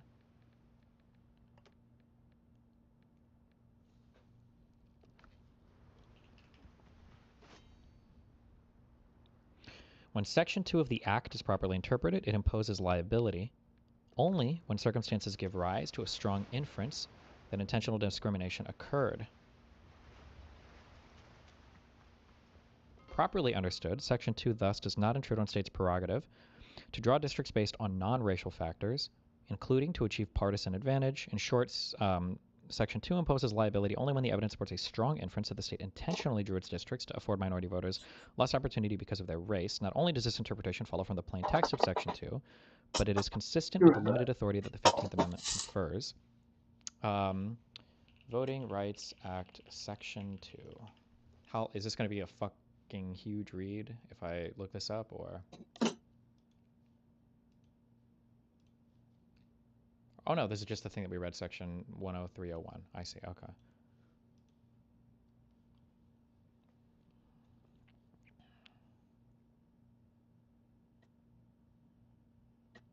This whole thing is Section 2? Yeah. Is established if, how does Alito, ooh, I can't wait to see what alchemy he uses to get rid of, based on the totality of circumstances. He's going to find a way to get rid of that statement somehow. Okay. Oh.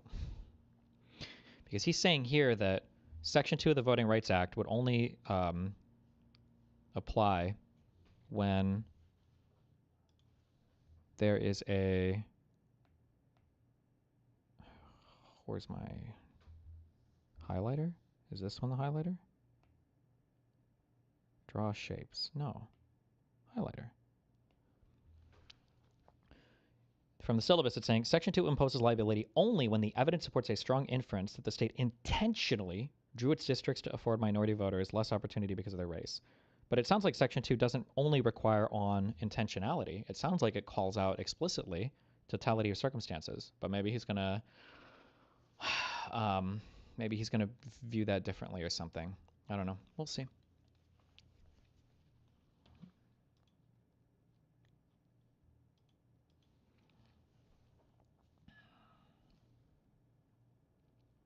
This interpretation does not require abandonment of the framework for evaluating Section 2 claims that the court established in Thornburg v. Jingles. The court need only update the framework so it aligns with the statutory text and reflects important developments since the court decided Jingles, I'm guessing this is Jingles, not Gingles, 40 years ago. 4 historical developments are of particular note. First, vast social changes occurred throughout the country, and particularly in the South, which have made great strides in ending entrenched racial discrimination. Second, a full-blown two-party system has emerged in the states where Section 2 suits are most common, and there is frequently a correlation between race and party preference. Okay. Third, in Rucho v. Common Cause, this court held that partisan gerrymandering claims are not justiciable in federal court, and this holding creates an incentive for litigants to exploit Section 2 for partisan purposes by repackaging a partisan gerrymandering claim as a racial gerrymandering claim. Fourth, the increased use and capabilities of computers in drawing districts and creative illustrative maps, or illustrative maps means that a Section 2 plaintiff can easily identify an alternative map that fully achieves all the state's legitimate goals while producing greater racial balance, if such a map is possible. In light of these developments, the court updates the Jingles framework and realigns it with the text of Section 2 and constitutional principles.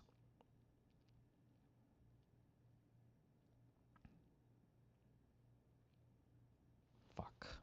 How do you... I need to know how you pronounce this. Jingles case. Multi-member voting districts, which are represented by multiple representatives, are larger in area and population than single-member districts. Thornburg versus Gingles. Gingles. It is Gingles. Okay. Gingles. The first Gingles precondition is that a community of minority voters must be sufficiently numerous and compact to constitute a majority in a reasonably configured district. While many Section 2 plaintiffs have simply provided illustrative maps with their desired number of majority-minority districts, such maps prove only that the state could create an additional majority-minority district, not that the state's failure to do so violated Section 2 of the Voting Rights Act. To show the latter, plaintiffs' illustrative maps must satisfy 2 conditions.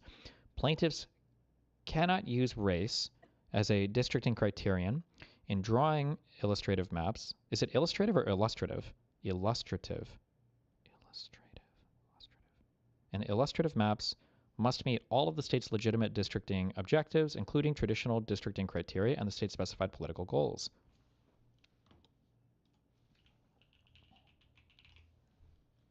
Illustrative. Illustrative. It was illustrative. Okay. To satisfy the second and third preconditions, politically, this is just summarizing Gingles. It's not giving a new opinion on it, right? I think, but I don't know. Okay. To satisfy the second and third preconditions, politically cohesive voting by the minority and racial bloc voting by the majority, the plaintiffs must provide an analysis that controls for party affiliation, showing that voters engage in racial bloc voting that cannot be explained by partisan affiliation. And on the totality of circumstances inquiry, the focus must be on evidence that has more than a remote bearing on what the 15th Amendment prohibits, present-day intentional racial discrimination regarding voting, discrimination that occurred some time ago, and present-day disparities characterized as ongoing effects of social discrimination are entitled to much less weight. Nothing in Allen v. Milligan dictates a different result. That case merely addressed whether Alabama's novel evidentiary standard required a change to existing Section 2 precedent. Allen did not address whether race-based districting under Section 2 could extend indefinitely into the future, despite significant changes in conditions, nor did it address whether Section 2 plaintiffs must disentangle race from politics in proving their case. Indeed, Allen did not address the 14th Amendment complaint at all, but here the decision before the court is based on the 14th Amendment. Under the updated Gingles framework, the facts of this suit easily require affirmance. Louisiana's enactment of SB 8 triggered strict scrutiny because the state's underlying goal was racial. The state configured District 6 to achieve a black voting age population over 50% because the Robinson Court held that Section 2 likely required the creation of an additional majority black district. The state's intentional compliance with the court's demands constituted an express acknowledgement that race played a role in the drawing of district lines. No compelling interest justifies SB 8 because Section 2 did not require the state to create a new majority-minority district. At every step of their Gingles framework, the Robinson plaintiffs failed to prove their Section 2 case. On the first Gingles precondition, the Robinson plaintiffs did not meet their burden because they did not provide an illustrative map that met all of the state's non-racial goals, including the state's political goals. On the second and third Gingles preconditions, the Robinson plaintiffs offered evidence that black and white voters consistently supported different candidates, but their analysis did not control for partisan preferences. And on the totality of circumstances, the Robinson plaintiffs failed to show an objective likelihood of intentional discrimination, instead relying on historical evidence and evidence that failed to disentangle race from politics. Jesus, okay. Alito delivered the opinion of the court, in which Roberts, Thomas, Gorsuch, Kavanaugh, and Barrett joined. Thomas filed a concurring opinion, oh boy, in which Gorsuch joined. And then Kagan will write the dissent, joined by Sotomayor and Jackson.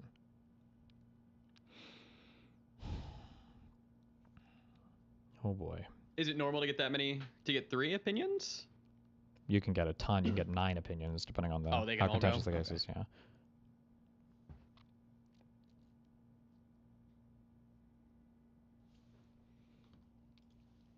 Gingles Supreme Court case. Real quick. Let me just look at this real quick.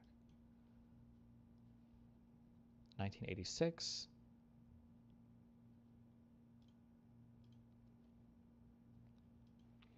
Okay. It sounds like what Alito is going to make the argument of is that since black people, hopefully it's not this simple, but since black people tend to be Democrats, as long as Democrat voters are represented, in some way, then who cares? Good to go. Black people are fine. And if you try to make any more specific consideration relating to race to represent black people, that would be a violation of the 15th Amendment. Therefore, fuck you. That's what it sounds like the argument is. It would be like the right for citizens to vote shall not be denied. And is it saying like? Well, so the 15th Amendment is saying that like you can't deny people or abridge or make laws basically related to like race, basically. Race, color, yeah. And then the Voting Rights Act is saying that we can consider like a totality of circumstances when we're doing districting. So like if I create a districting thing that happens to disenfranchise every black voter, even if race wasn't a primary consideration, that's still bad. And we need to redistrict based on race to make sure that those people are represented as a racial group somehow. But it sounds like what Alito's going to say district. in the statewide when drawing districts. Okay. Yeah. And then it sounds like what Alito is going to argue is that, well, if we look at black people, they all tend to vote Democrat anyway. So like, even if you have no representation, as long as like Democrats can theoretically still win elections somewhere in your state, like it doesn't count as a discriminatory thing because you guys vote for Democrats anyway. So so you're fine. Which I don't know why. I don't know why we would even have. I don't even know why we would have this part of the Voting Rights Act at all then. But I don't know. I don't know. We'll see. Okay. Justice Alito, one of our favorite crackheads in the court. Let's go.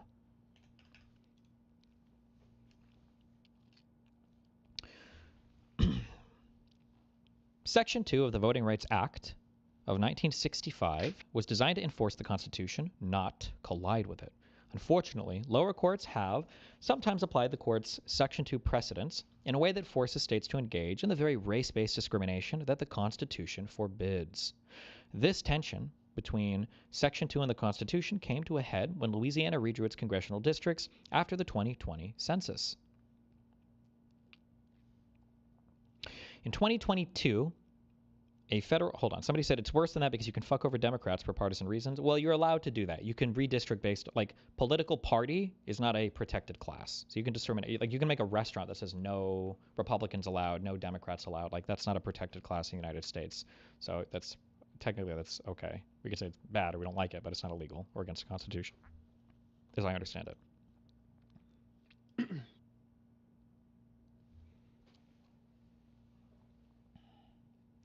This tension between, in 2022, a federal judge in the Middle District of Louisiana held that the map adopted by the state legislature likely violated Section 2 because it did not include an additional majority black district. But when the state drew a new map that contained such a district, its new map was challenged as a racial gerrymander. A 3-judge court in the Western District of Louisiana held that the new map,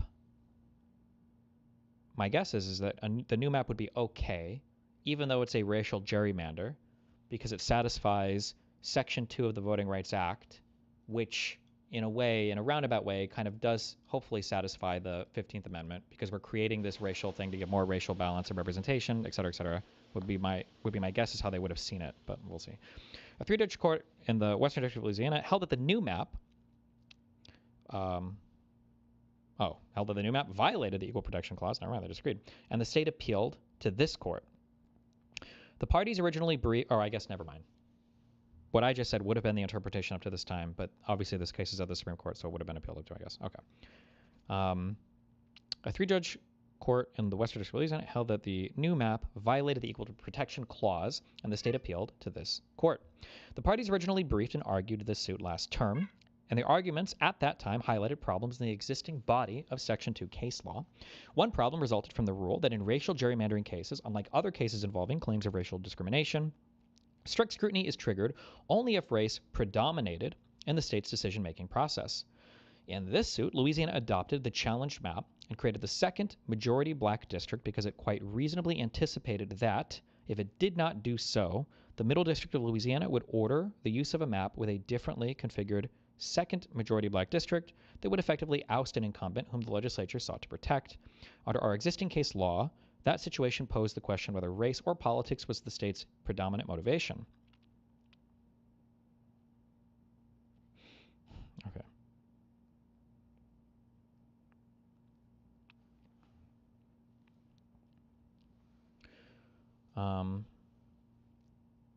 Another problem stemmed from the long unresolved question whether compliance with the Voting Rights Act provides a compelling reason that may justify the intentional use of race in drawing legislative districts. For over 30 years, we have assumed, for the sake of argument, that the answer is yes.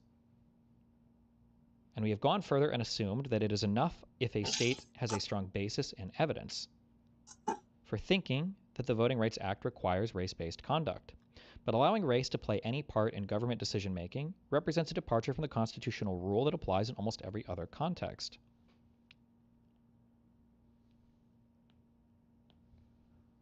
So, for over 30 years, I mean, this is just common law. This is a common law system. I don't understand, but okay, it's a good one, Chief. These and other problems convinced us that the time had come to resolve whether compliance with the Voting Rights Act can indeed provide a compelling reason for race-based districting. We now answer that question. Compliance with Section 2 as properly construed can provide such a reason. What? What? What, Mom? You okay? Correctly understood, Section 2 does not impose liability at odds with the Constitution, and it should not have imposed liability on Louisiana for its 2022 map. Compliance with Section 2 thus could not justify the state's use of race-based redistricting here. The state's attempt to satisfy the Middle District's ruling, although understandable, was an unconstitutional racial gerrymander, and we therefore affirm the decision below. Jesus.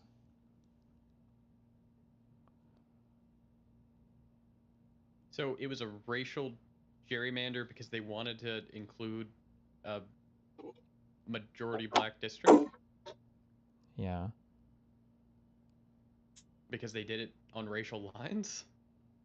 Compliance with Section 2 thus could not justify the state's use of race-based redistricting here.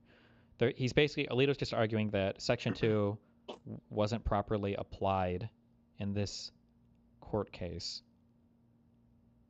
So therefore it shouldn't have been used for this, to adopt this racial redistricting. So like, okay, follow me here. Mm-hmm. It sounds like what Alito's arguing here is he's saying what Section 2 is allowing, whereas in apartheid it doesn't say, and you're choosing those facts to present. I worked on this, and that was a horrible analogy. Conversation happened.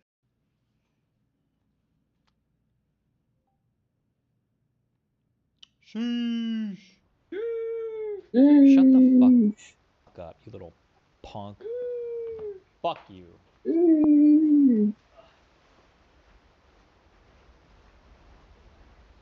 Alright. We gotta check up on our boy. Well? Ships under your hand, Captain. One of the challenges to me, like the D2. Doomstalker! So, can't say Penguin is my favorite, but it's not bad. Alright, hold on. Let me, I'll set this up really quick. Did that work? Yeah, we're good. Okay. How much did you pay just for the 1 day Avatar usage? Well, technically a guy or a couple of guys in my community who do that. So I've offered the money for like tokens and stuff because they do some AI generation stuff with it. But AI.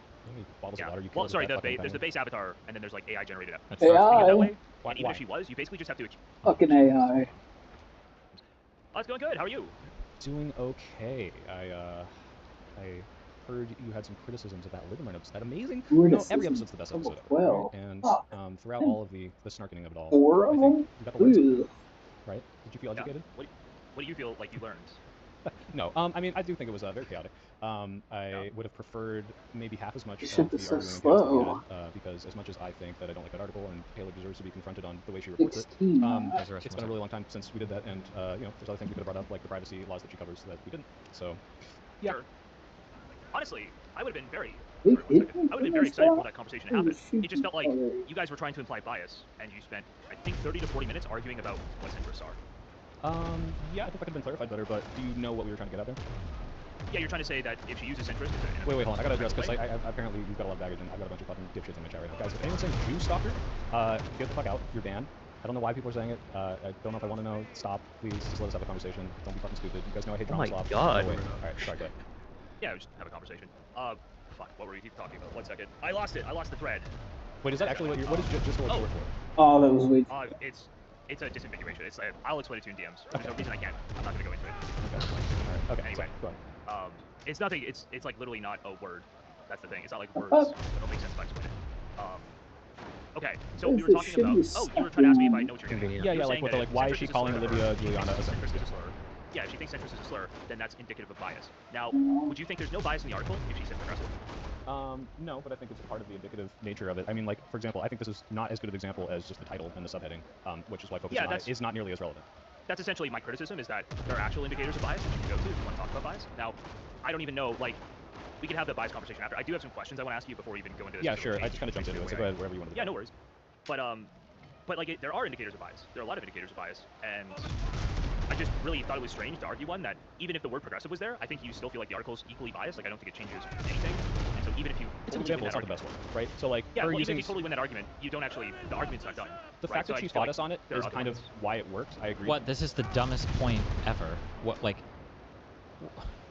I stabbed a guy, I shot a guy, and then I exploded a guy's body. And it's like, okay, well, we're gonna argue. Like, did you actually stab the guy? And then like someone's like, well, hold on, does it matter? Like even if you stab the guy, or fuck, that was a horrible analogy. I don't need an analogy here. That's just a stupid fuck, point. I This is wasn't- the difference between necessary and God damn it. sufficient. Like, actually, dare this isn't you even keep necessary or art as sufficient. loud Just because there as are 10 justifications for why an article is biased doesn't mean art that is one audible. justification I'll has to satisfy forever. the claim of bias. No! Right? If there are 10 things why an article justified, or why you can say Oh, this you article is could biased think because it has again 10 for reasons, right now. and then you knock down one of them, you go, well, just because you knocked that down, that didn't even change your conclusion. Like, it's still biased. Well, yeah, you go through the reasons one at a Subscribe or time. not. Like, that's I such a do not stupid care. point. I don't understand what, unless I'm misunderstanding this, like what the fuck is the But point of that this was saying? pretty Like, yeah, of course, just knocking down shit. one thing wouldn't change your You opinion. could That's hear me. generally Fuck opinions like no, around not doing bias are going that. to be substantiated by tons of I different don't even factors. think I can for right now. You that can it's not the best one, subscribe or but when you not. look at it and say, Taylor, you were able to Don't call this person care. a progressive That's pretty in other funny, contexts, though. but it's clear that you don't like Democrats. Thanks for You the like to use laugh. centrist as a derogatory term for Democrats. Wait, do you think it worked? Well, what do you mean by worked? I mean, I think it is Fuck very no, clear the way dude. that she got What do you mean by defensive about worked? this. It showed that, like, yeah, You did made have a me slant here. die. Yeah, It's this your clearly shows fault, that, one, too. you were, as soon as we call this out, you either say, well, isn't this accurate? And then you move to, well, actually, I didn't write that. And just all these, like, I wasn't dodgy, paying contradictory attention to my answers, I think, make it fucking look like, yeah, life. this is very clearly displaying your bias. And it's all your fault. That like, if you are defending it by saying, I didn't write that, you are pointing out that there might be a valid criticism of the way that this is being portrayed, right? Like, it's like, oh, if this is completely accurate, Okay. who cares if you wrote it? Well, Who cares if you didn't write it? That's What? something like, oh, that wasn't me, right? I need This is a defense 100 of, well, hey, if they did something bad, that's not my fault, right? nails and rope to- Well, what was her defense? She was Oh, Jesus Christ! Not Okay. I didn't write Damn. that. 15 people worked on this, and that wasn't my line, right? Fuck, I need hard point. Well, it's Oh not. my I mean, again, Taylor god, just called he her needs progressive. so So, much like, shit as to recently, fix I think this. she was lying. Yeah, I think she was 30 being defensive. hard? Okay. 20? Why? I mean, that didn't come out on the episode. So if you Oh just think she's my lying, god. Sure, so like if I show you like What do you mean it didn't come out? Wait, what? Hold on. What? Oh god, this is gonna be so painful. Ugh.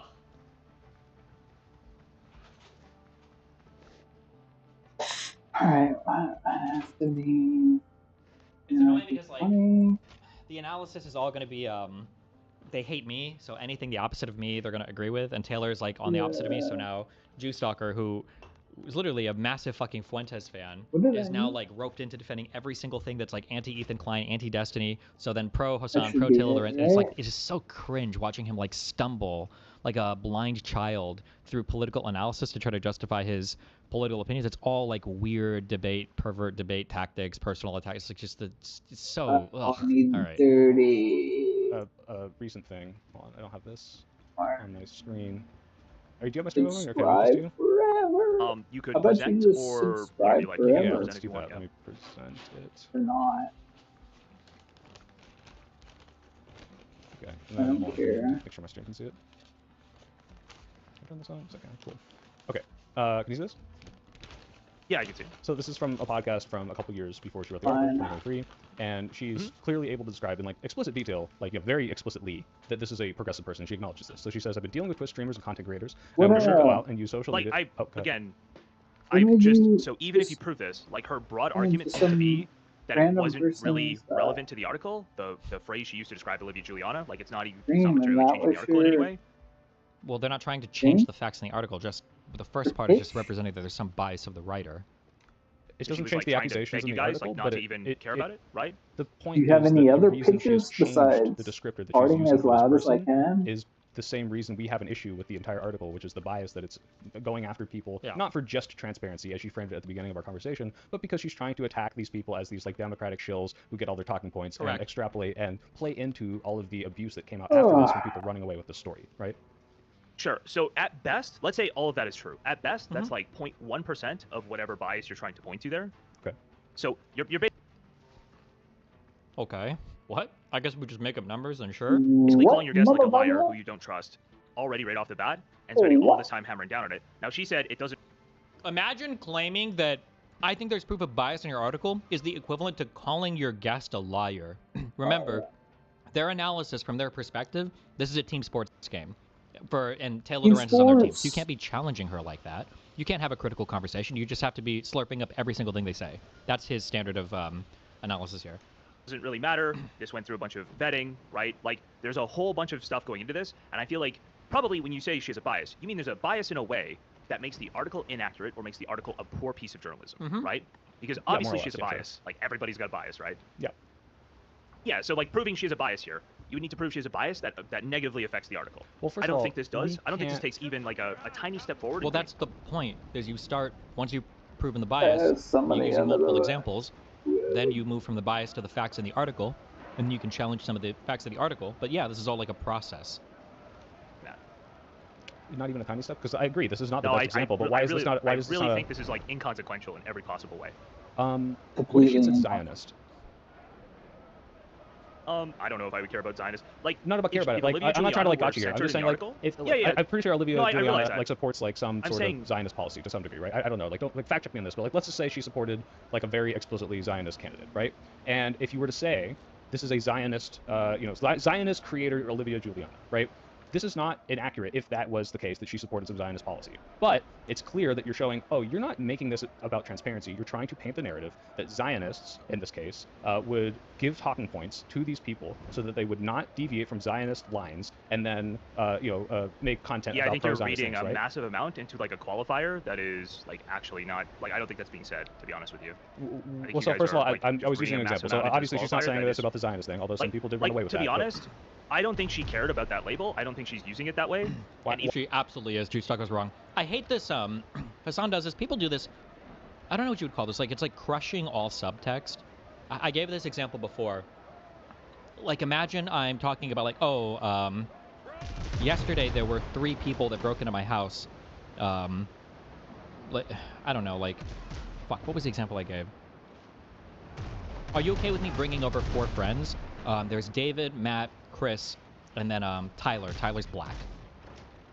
Like, even if that's like an accurate statement, we'll assume everything is accurate. They're not lying. Like, the fact that you would draw attention to Tyler being black is kind of like, what's going on there? Like, you would never defend that as saying, I'm just stating facts. Or saying random facts about people. No, you're choosing facts to present to somebody, and you're choosing those facts to present to somebody to have a certain opinion created about them, right?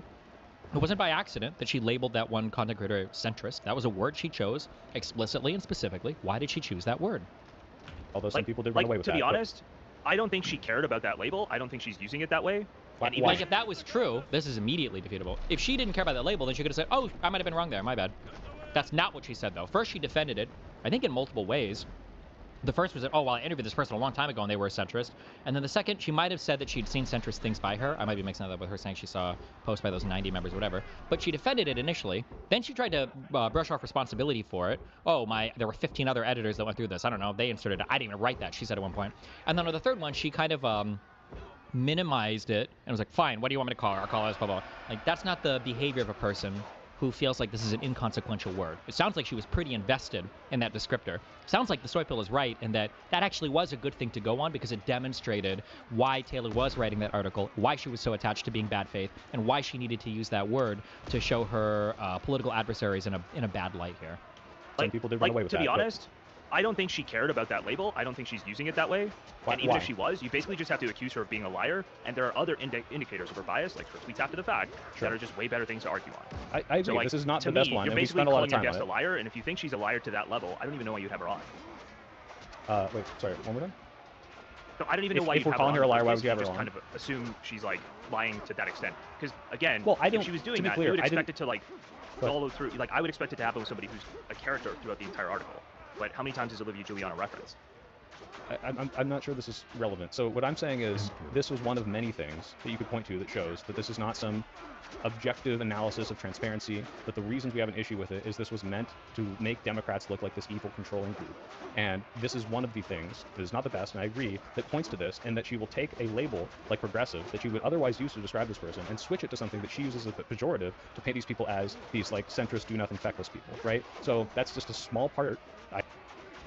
Why is Juice Stalker sweeping for Taylor? Is this the Destiny Burn Rat? Bro, you don't understand how much he has switched political alignments 100%. There are so many random examples I have. are way more radical than the way that the media is presenting this like liberal style resistance right now. I see Deborah's and Barbara's like line moms on Facebook being like, Hakeem Jeffries, you need to go out and die. You need to go out and put your body on the line. What the fuck are you doing? And it's like literally like a 50-year-old lady on Facebook with her government name. And we kind of saw a bit of that with the North Carolina Thomas, it wasn't Thomas Massey, Tom Tillis, where there were people like, I'm a 77-year-old veteran, and this is my name. My name is Hank Peckerson. I live on 1874 Bellevue Drive, and I'm gonna kill you with my AR-15. Like that's the type of messages they were leaving in this dude's all these dude's office, and he's resigning. Like he's literally, this is his last term. So I think that people are a lot Dan more leave. radical He now. started waiting. This is a time, it's an unprecedented time to really get others on board, to explain to them. It really, like, to me, it just depends on, do you think descriptive, like, do you think describing reality as you see it is calling for action? Wow, and he's about to miss 'Cause, you bring up all again, examples I don't of see J-Stuff him defending as... Hassan. Wait, hold on. We're listening to something. Hold on. Action. Because, again, I don't see him as like, explicitly making any prescription here or doing any call. He is, like, describing reality, yeah? That's kind of explicit? What is kind of explicit? What... Wait, does anybody know who's going to call this explicit or call the violence or anything? You know what the Brandenburg test is? You know what the Brandenburg standard is? Like, this was Hassan saying that, like, oh, you know, they used violence against these politicians. They resigned. It worked, guys. Like, you know, it worked, right? And just was like, whoa, I don't know. Is that really him calling for violence? Is he really saying that it's a good thing? Like, there are so many random things. It's actually... I can't remember which debates he's lost off the top of my head. The one that always comes to mind is the Fresh and Fit one, the foreign policy one. That was rough. Well, yeah. Well, like an example would be like imagine you and He's I were watching arguing Trainwrecks here, I think. right? And I was like, you know, here are the statistics. I'm sure he loses other debates. I just don't remember. Oh, Taylor Lorenz, sure. He did lose the Taylor Lorenz debates. No, you're right. You're right. I didn't really think of that as a debate, but it kind of was, and he kind of got mogged. It's just like crazy how whenever they go over political content, it's always in this like super loaded, like everything that we're doing and everything related to me is like bad and evil and wrong, and everybody on my team is bad and evil and wrong. And then everything on Hassan and Taylor Lorenz is like the best. It's all right. It's just like, it's crazy how insanely, like, and the political analysis is so bad. Even his own community complains about it sometimes because it's so shallow. But I do think it moves it in a small part. I don't think it completely proves a point. Now, if you're asking, okay, if Like, you think she's here, lying can I about just give you an this, example? Like, let's say you were trying to prove somebody was anti-Zionist, they didn't like Israel. Sure. And you could show that when they used the Israeli flag in their article, they actually made the shade of blue like 5 shades of blue off. Okay. Right? Because they wanted to disrespect Israel. Do you think, given an entire article, an entire body of work, do you think focusing on that, even though it is off, you could prove it's off, and it's like they've used the right flag in other articles, do you think it's important to focus on that? Do you think that's... you would bring it up. Yeah, it'd be one point of evidence. Yeah, of course. You can't... Generally, there's not going to be like a dispositive thing where it's like, if I can just show this one thing, I've won my whole argument. Usually bias is a subtle thing, like almost definitionally so. Bias is usually a thing that manifests in a subtle way, and you have to point to a lot of examples to show, look, you have a particular bias here. You would go through small... Yeah. It's like a good use of your time. Spending more than 10 minutes on it, maybe not, but if there was some established precedent where people did this in such a way, like this was some meme of how to disrespect Israel, and it's like, hey, and you're doing it in your article, and then your defense of that is, oh, well, I didn't put that emoji in. It's like, okay, well, someone did, and someone is playing off of this trope of making centrists look bad, so either you or someone who helped you write this article is trying to frame it in such a way to paint Democrats as evil centrists. That's the point. So, no, it's not the most important part of the framing to say that this is why she has all this bias, but it's relevant. It absolutely is. And honestly, like, yeah, getting stuck on it for a really long time is annoying, but I don't think it's something you can just ignore. I think this is like, so this is going to go to another thing with, I think the only people you could convince with this argument are people who will already buy into the framing that like the article is completely disingenuous, and like it's people who agree with you politically, essentially. That might be true, especially because the people who, you know, felt satisfied by that conversation were probably people who already thought it was biased. So that might be true. I don't know. I haven't had a lot of independent or undecided people reach out to me and say, oh, well, now I see, you know, you exposed her, you really got it, right? Like most of those people probably already have that. Sure. That was all to say that, like, I think we could have a way better conversation, so we could just, like, drop that part and talk about other stuff. What do you want to talk about? I think it's, well, I'll ask you the questions first, basically a couple things about live and learn and how you saw the conversation. And I just, like, to me, I feel like beating my head into the brick wall on that one feels kind of pointless. I honestly don't know why Hutch focused so heavily on the centrist label. I don't think he was going to focus super heavily on it. Taylor Lorenz decided to fight to the death on it. She staked her flag into the ground, and that's what she wanted to fight on forever. So of course it's going to be a thing that they end up fighting on for a long time. What do you mean? Because it was Taylor's choice. We'll get into it later, I guess, when we talk about the criticisms that would be good, or what I think would be good criticisms, I guess. But I want to ask you these questions first. So I just kind of want to bury it, because it seems like we're running into the same problem, where we might spend our entire talk talking about why we're concerned about centrists. Yeah, You know what I mean? and at any point, if you want to like pause and try to reframe, like feel free.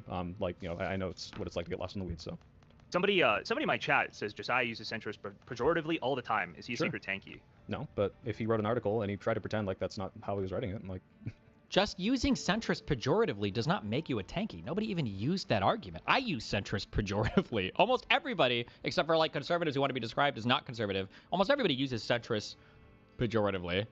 That's the Wait, but could he use centrist in a? Could he? I sometimes do you use think centrist that- pejoratively. Yeah. Yeah. Hold on, but do you think that if Josiah told you he didn't use it pejoratively, he was using it descriptively because it didn't matter, and he didn't even really check into the person, he just like threw it on there because it was irrelevant to the rest of the article? Would you believe him on that? This is kind of a weird question because I know him a lot more personally and would believe him. But if it was at the same level of connection I had with Taylor, I would say no, not necessarily. Like I don't think that's true. Like especially if it's the same. If you just attached Josiah's name to this article, I wouldn't somehow come away from that and say like, oh, actually no, now it makes total sense. I would have the same criticism for it. Oh, I think You shouldn't have granted that. That's not true. You wouldn't have the same criticism for it.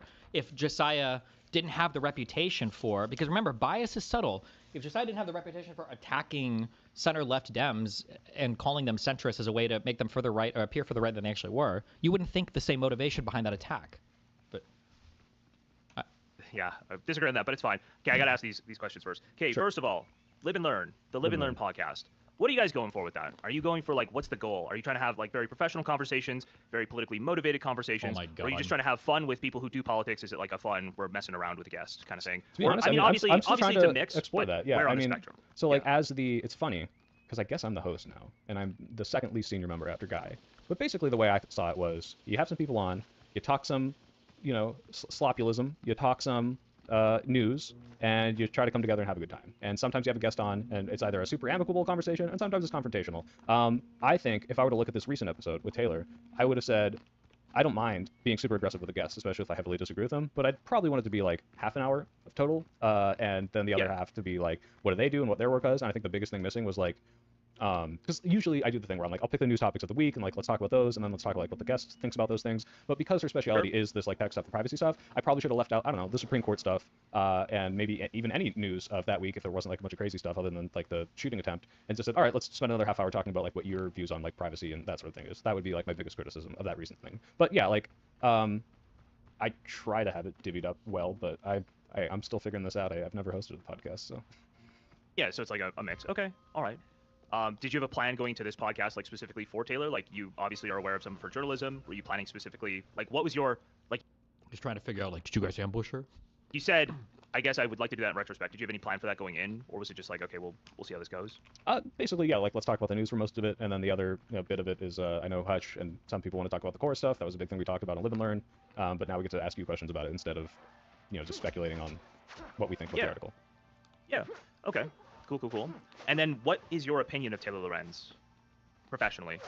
I disagree with like a lot of the things she writes in regards to politics sometimes. Like, I mean, the way we met was that we were debating on her like Someone Should Do It video, and I was like, I think you've had a really interesting is a nice word, bad and like, framing of like the past that led up to this, like the way that you like centered COVID somehow, it doesn't really make sense here, and we chatted about that.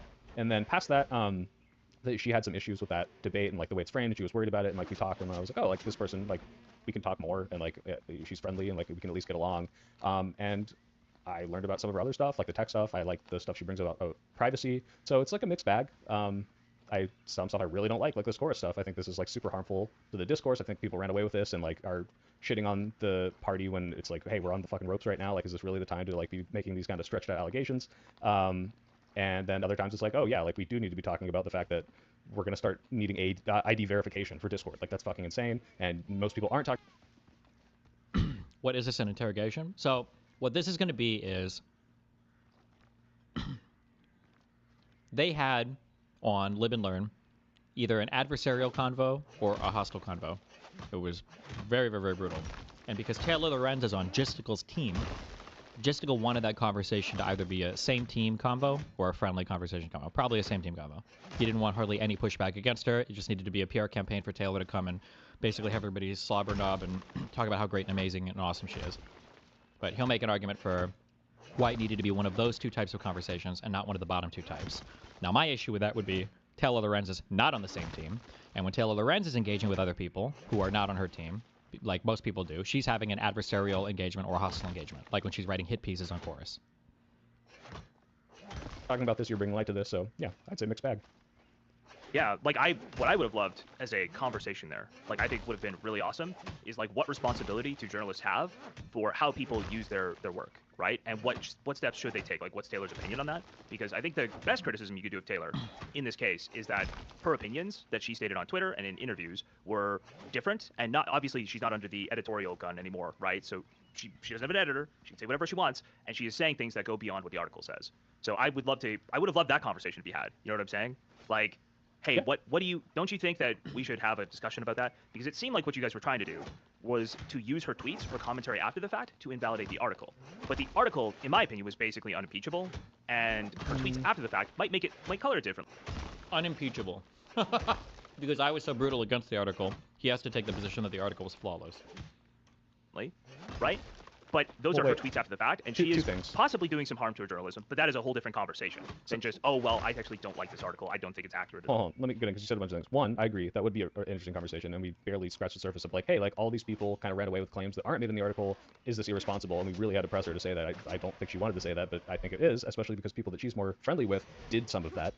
Two, I think her tweets afterwards absolutely matter. I know it's not in the article, but it shows that the person who wrote this has very, certain beliefs about these sorts of people and what is being said, and I can't prove. Do you think we were unaware of that? Do you think most people were broadly unaware of her beliefs going into that reading that article? I don't think most people, like, who read Wired know who Taylor Lorenz is and like, oh, this is a good Taylor Lorenz article. I think this. Taylor deliberately obscures her beliefs.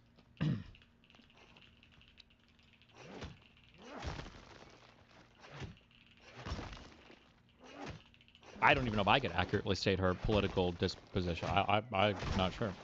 This is a very bubbly, like, people like you and me who are online and like follow a journalist instead of I follow what Wired published today. Okay, so you made a different argument on the podcast, if I remember correctly. You can tell me if I'm wrong on this. I don't want to go back and try to find a clip. So sure. I mean, it sounded like I'll on the take your word for podcast. Well, it sounded to me like on the podcast, you said that she was using those words, the word centrist, because she knew who was going to be reading this article. Implying that most of the people reading the article would be people who agreed with her and could see that centrist label as a slight. Okay. But if you're arguing that most of Wired is unaware of that and not in that culture, then I think you've just sort of undone your own argument for why that label is effective or useful or indicative of anything. I think she's catering to a certain audience in that writing. I think that, again, that's also framing it from the bubble that we're in. If I had to guess, most people who read this are not going to care at all about that. But even if you did want to cater to that audience and have that view going in, which I think she does, if you're trying to make it look like these people are these nefarious puppets of the DNC, and you're writing to this audience who doesn't really understand that, then yeah, the centrist label there isn't signaling to the audience that she is like more amicable to. That's painting centrist as bad, and then having the people who otherwise wouldn't be in this bubble now start to think, oh, centrist is bad. Centrists are these progressive or formerly progressive people who are now like puppeted by the DNC, right? Do you think somebody reading that would actually retroactively read the centrist? They would think.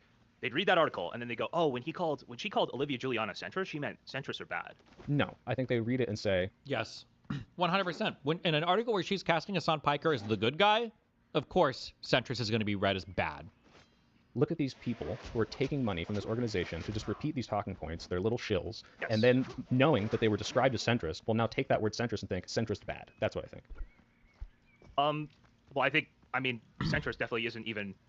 They think DNC bad or Democrats bad or DNC bad, Democrats bad, like Democrats totally feckless, Democrats are centrist. I don't think it's the irrelevant. centrist thing is not harped on repeatedly. The DNC thing's harped on repeatedly. Sure. Again, this is not the strongest point. I'm totally in agreement there, but I don't think it's irrelevant.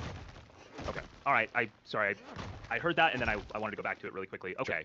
So give me a sec. I just have to open my chat as well because Ryan is a mod of mine. He's doing a good job, but I'm seeing some more bullshit about people. No worries. People need to be. Yeah, I know it's tough to mod stuff. Yeah, I know. I usually don't. It just doesn't get this bad. Do you do a lot of drama slops there? Yeah, I do.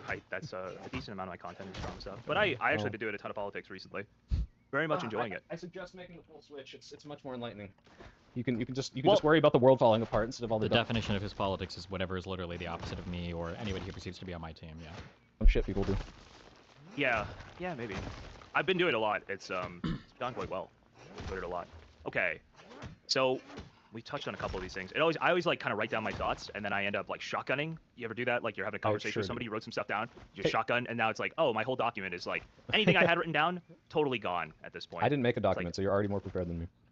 Well, because I asked to have the conversation, I was like, oh, I should have some questions ready just in case. Like, obviously, we don't want to just sit here and stare at the camera, or in my case, stare into nothing. Okay. So- Oh, you can't see me. Should I video call you and then I can share the screen so people know like your little avatar? Yeah, I you want can turn the your little camera penguin. on. If you Let's do that. if you want, I could turn my camera on as well. Let's do that. I can turn my camera on for Oh, so my you have a, avatar. You're not just a penguin. That's a good one. No, I am just a penguin. Oh, okay. Well, that's fine. People like the penguin's cute. Although I saw some of these other avatars with like the puppets and all that, and some pretty good ones. So can't say penguin is my favorite, but it's not bad. All right. Okay, hold on. Let me. I'll set this up really quickly. Did that work? Yeah, we're good. Okay. Oh, well, not that one. This one. Oh, you got a little Cinco de Mayo. How much did you pay just for the 1-day avatar usage?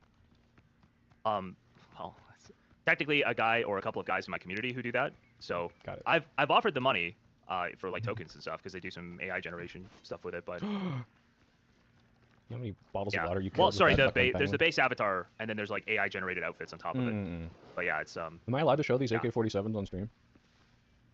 Yeah. Okay. They're literally patterns on clothes. Come on, man. Okay. You're joking. Listen, I'm like 50% Pisco, so if you joke, I've got a good chance of just totally missing it. All right? That's called autism. You don't have to say Pisco as a substitute. Yeah, but Pisco is my favorite example, so. Okay. All right. No, yeah. Let's go. Get your shotgun questions out. I have not a hard-ish out at 5:20. So. Okay. All right. 5:20. All right. What time zone? What the fuck? What? So Is it in Hawaii? 5:20 or what? Ask those questions. All right. Let's see. One thing, basically, I would. He's in California? He's still talking now, right? And wouldn't it be 5:40 in California? Or did he just mean maybe it's not a hard out? I guess hardish. I don't Wanted know. you guys to talk about was essentially if you don't believe Taylor's word, I do feel like having her there to have that conversation. It's why like beating your head against the wall with that whole line of questioning I felt like was not very substantial. Is if you have her there, then you can ask her questions about the article. And I do think like if you How has G-Stalker survived this long as a streamer? I mean, he's struggling. He's barely there. But I mean, the reason why he cast his lot in against me and with Hassan and everything is he's trying to be part of that like weird. I think like remember, if you're willing to join a political coalition, there's a whole audience waiting for you there. This is why he favorably covers Hassan. Like Hassan was even retweeting him a couple times on stream and going over his stuff. So it doesn't say live. Oh shit, he stopped. Oh, I thought this was still going. Fuck. Rip. if you go to her Glenn Greenwald interview or the comment on Hassan, if you're just asking like if you frame it in a non-adversarial way, which I understand is hard because you guys are friends with the chorus people and you feel like the article is To be quite, clear, I don't know about everyone else. I can't speak. Nice. I like how he throws in that subtly there, that they're friends with the course people, therefore they're biased and incapable of asking fair questions. Good one. For them, I don't know if I know anyone in chorus. Was Adam Mockler in chorus? I know Adam. I think possibly, but regardless, connections or you know second order connections, one of the two. It's going to be pretty out there for me. My concern is like. Yeah, are you biased because of second order connections you have? I don't want to say anything mean about John because I'm friends with David and Clarissa, and I think David and Clarissa might be friends with John. I'm not actually sure, but like yeah, so I'm not going to be mean by proxy of a what? I didn't like this, and I wanted. Destiny, they are still talking right now. Oh well, fuck you. Oh, this just doesn't say live or it's not read because I'm in the past right now. Fuck you. To talk about it. Now, to be fair, I wasn't the one really majorly confronting, but Hutch was the one who did the manifesto or whatever. So, but I agreed with most of his criticism. But I agree. I mean, like if you look at what Guy said at the end, her answer on Hassan or the way he says like, how do you think what should I disclose? One, the conversation just flows better when you're not yelling at each other. But two, I think you can still expose that bias and like what she's saying, and it's very telling without making her like have to like be on the defensive and yelling at her. So yeah, I agree. Those are probably better ways to go about it. Sure. I think the bias to me really, it's like I know the bias going into the article. Sorry, I didn't drink enough water before I started the stream. I knew the bias going into the article. I didn't feel like the bias in the article seeped in a way that actually made the article bad. So that was a little. Well, you said the article was weird for me impeachable, that so you guys go are- even further than that, right? Well, I think unimpeachable on truth Unimpeachable, grounds. excuse me.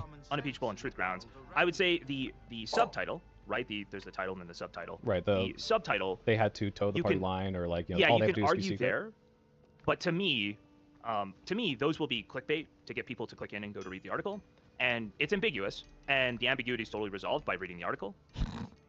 So it makes it very clear what they're paid for, what they mean by all of these things, right? No, it's not. So if I were to describe to you Chorus in the way that like Brian Tyler Cohen does in his video defending this, and like when I'm sure you saw like his response to Taylor, and it's like, hey, this is a program, we want to help out influencers, find out how they're going to build their LLCs and all this other stuff, give them tips on how to grow, and we pay some of them to do this.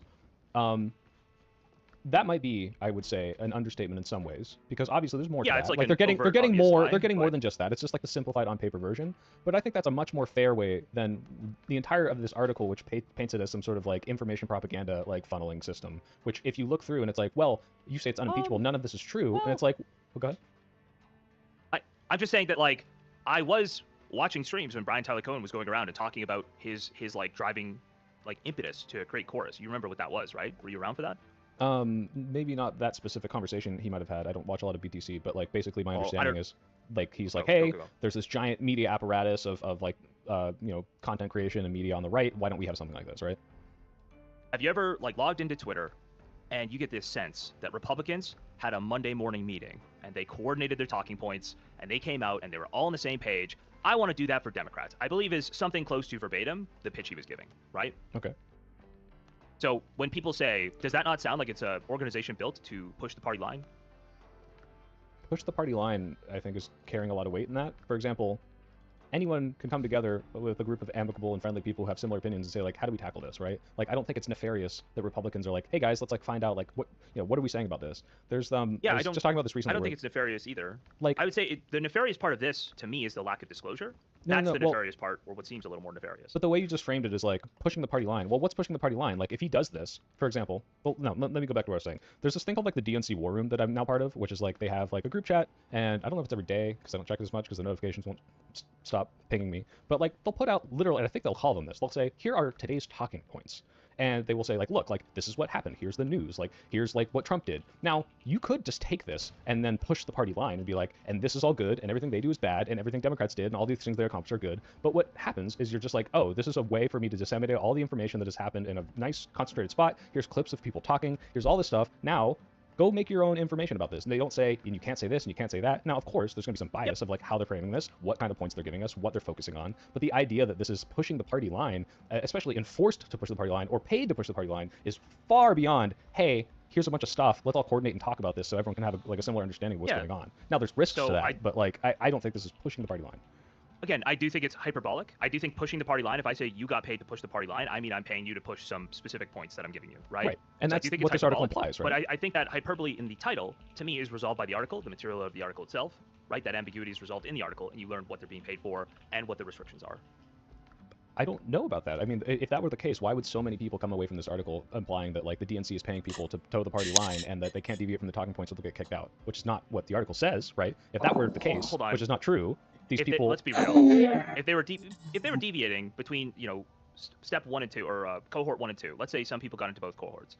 If they were deviating significantly from between cohort 1 and 2, let's say they were becoming more Republican, more libertarian, arguing against a lot of Dem policies, they obviously wouldn't be getting paid anymore, right? What about Taylor Lorenz and her relationship with the media? What if she started writing in favor of a whole bunch of tech censorship? Would she lose? I don't know if she's like getting paid by them more anymore, but like these are like this is a problem. I just don't like that people are selectively only looking at, I guess, whoever their political enemies are when they go to criticize it. I mean, yeah, if they were They obviously literally would be Republicans. like you would just filter them out, right? Sure, but again, pushing the party line is very different from you have the exact opposite goals of the party, which are, I think, a big stretch apart. And so if you're like, hey, I have this thing, it's created by Democrats, and we're pushing, you know, the tent, like what's in the tent forward, and this person's like, I'm a neo-Nazi, and it's like, whoa, he's not pushing the party line. Like, I mean, that's you're kind of a leap, you're right? getting Like, a lot more hyperbolic than I am, right? Well, I was Like, what using that to if- illustrate the point, I like, said, like, one just policy. deviating isn't enough, and it's clear to me that there is a wide stretch of ideas here. Now, some people ran away and said, hey, if anyone was, like, criticizing Israel, you can't, you know, be part of this program anymore. I have yet to see that substantiated. I don't But if think it was, anybody I think said that would that. be... No, people were saying it. Taylor doesn't say it in the article, but people No, coming across from this, sorry, away from this article were But saying Taylor it, right? didn't even say that in her response after the fact. That's other. Just go left, you can call him. I DM'd Swyville earlier that if he wanted to share, we could. I don't know what he's doing though. people making it up. So if other people Wait, take did you see- literally zero information. Wait, what about the and tweet she make made where that she up? said primarily these creators, you know, were these like pro-Israel creators? Is this not the implication that they weren't allowed to deviate based on? Did she just say pro-Israel? Let me read what it says. I'll bring it up again. Yeah, I can read it to you too if you want. Oh, if you have it up, sure. Yeah, I can confirm that Okay, wait, Hassan hold Khan on. was Oh, not oh, approached before for you this read program. it, before you read it, if that's the case, you don't got me question. Just say it. Like if you know, I'm not trying to got you. Oh, like, sure. just say It's it. that they've like, not spoken out about Palestine. As in, Sure. as in, silence on this is one of the things that she noticed as an attribute. Gotcha. Do you think that's inaccurate? Given like wait, a lot wait, of your hold own on. friends Hold have on, I basically can't elected to not really cover One Palestine. sec. I can't multitask. Your own. Wait, who else is the? Are all the live and learn guys Zionist dick sucks now? Has Hutch? Has Hutch made a position about the genocide? That little fucking piece of shit. I bet he's pro-Zionist. I bet he's a pro-Israeli dick suck. He's a Zio boy. Sorry. No problem. All right. Okay, I have it up. Ask your question. So it was, or they have not spoken out about Palestine. They don't talk about Gaza. Now, given the reporting on David Pakman, BTC, a couple of these people meeting up and basically agreeing that it's probably not a good thing. It's not a good thing. You can't really build unity on Palestine, right? I think that's vaguely accurate. That probably most of the people looking for are people who focus on domestic issues. I can't say for sure.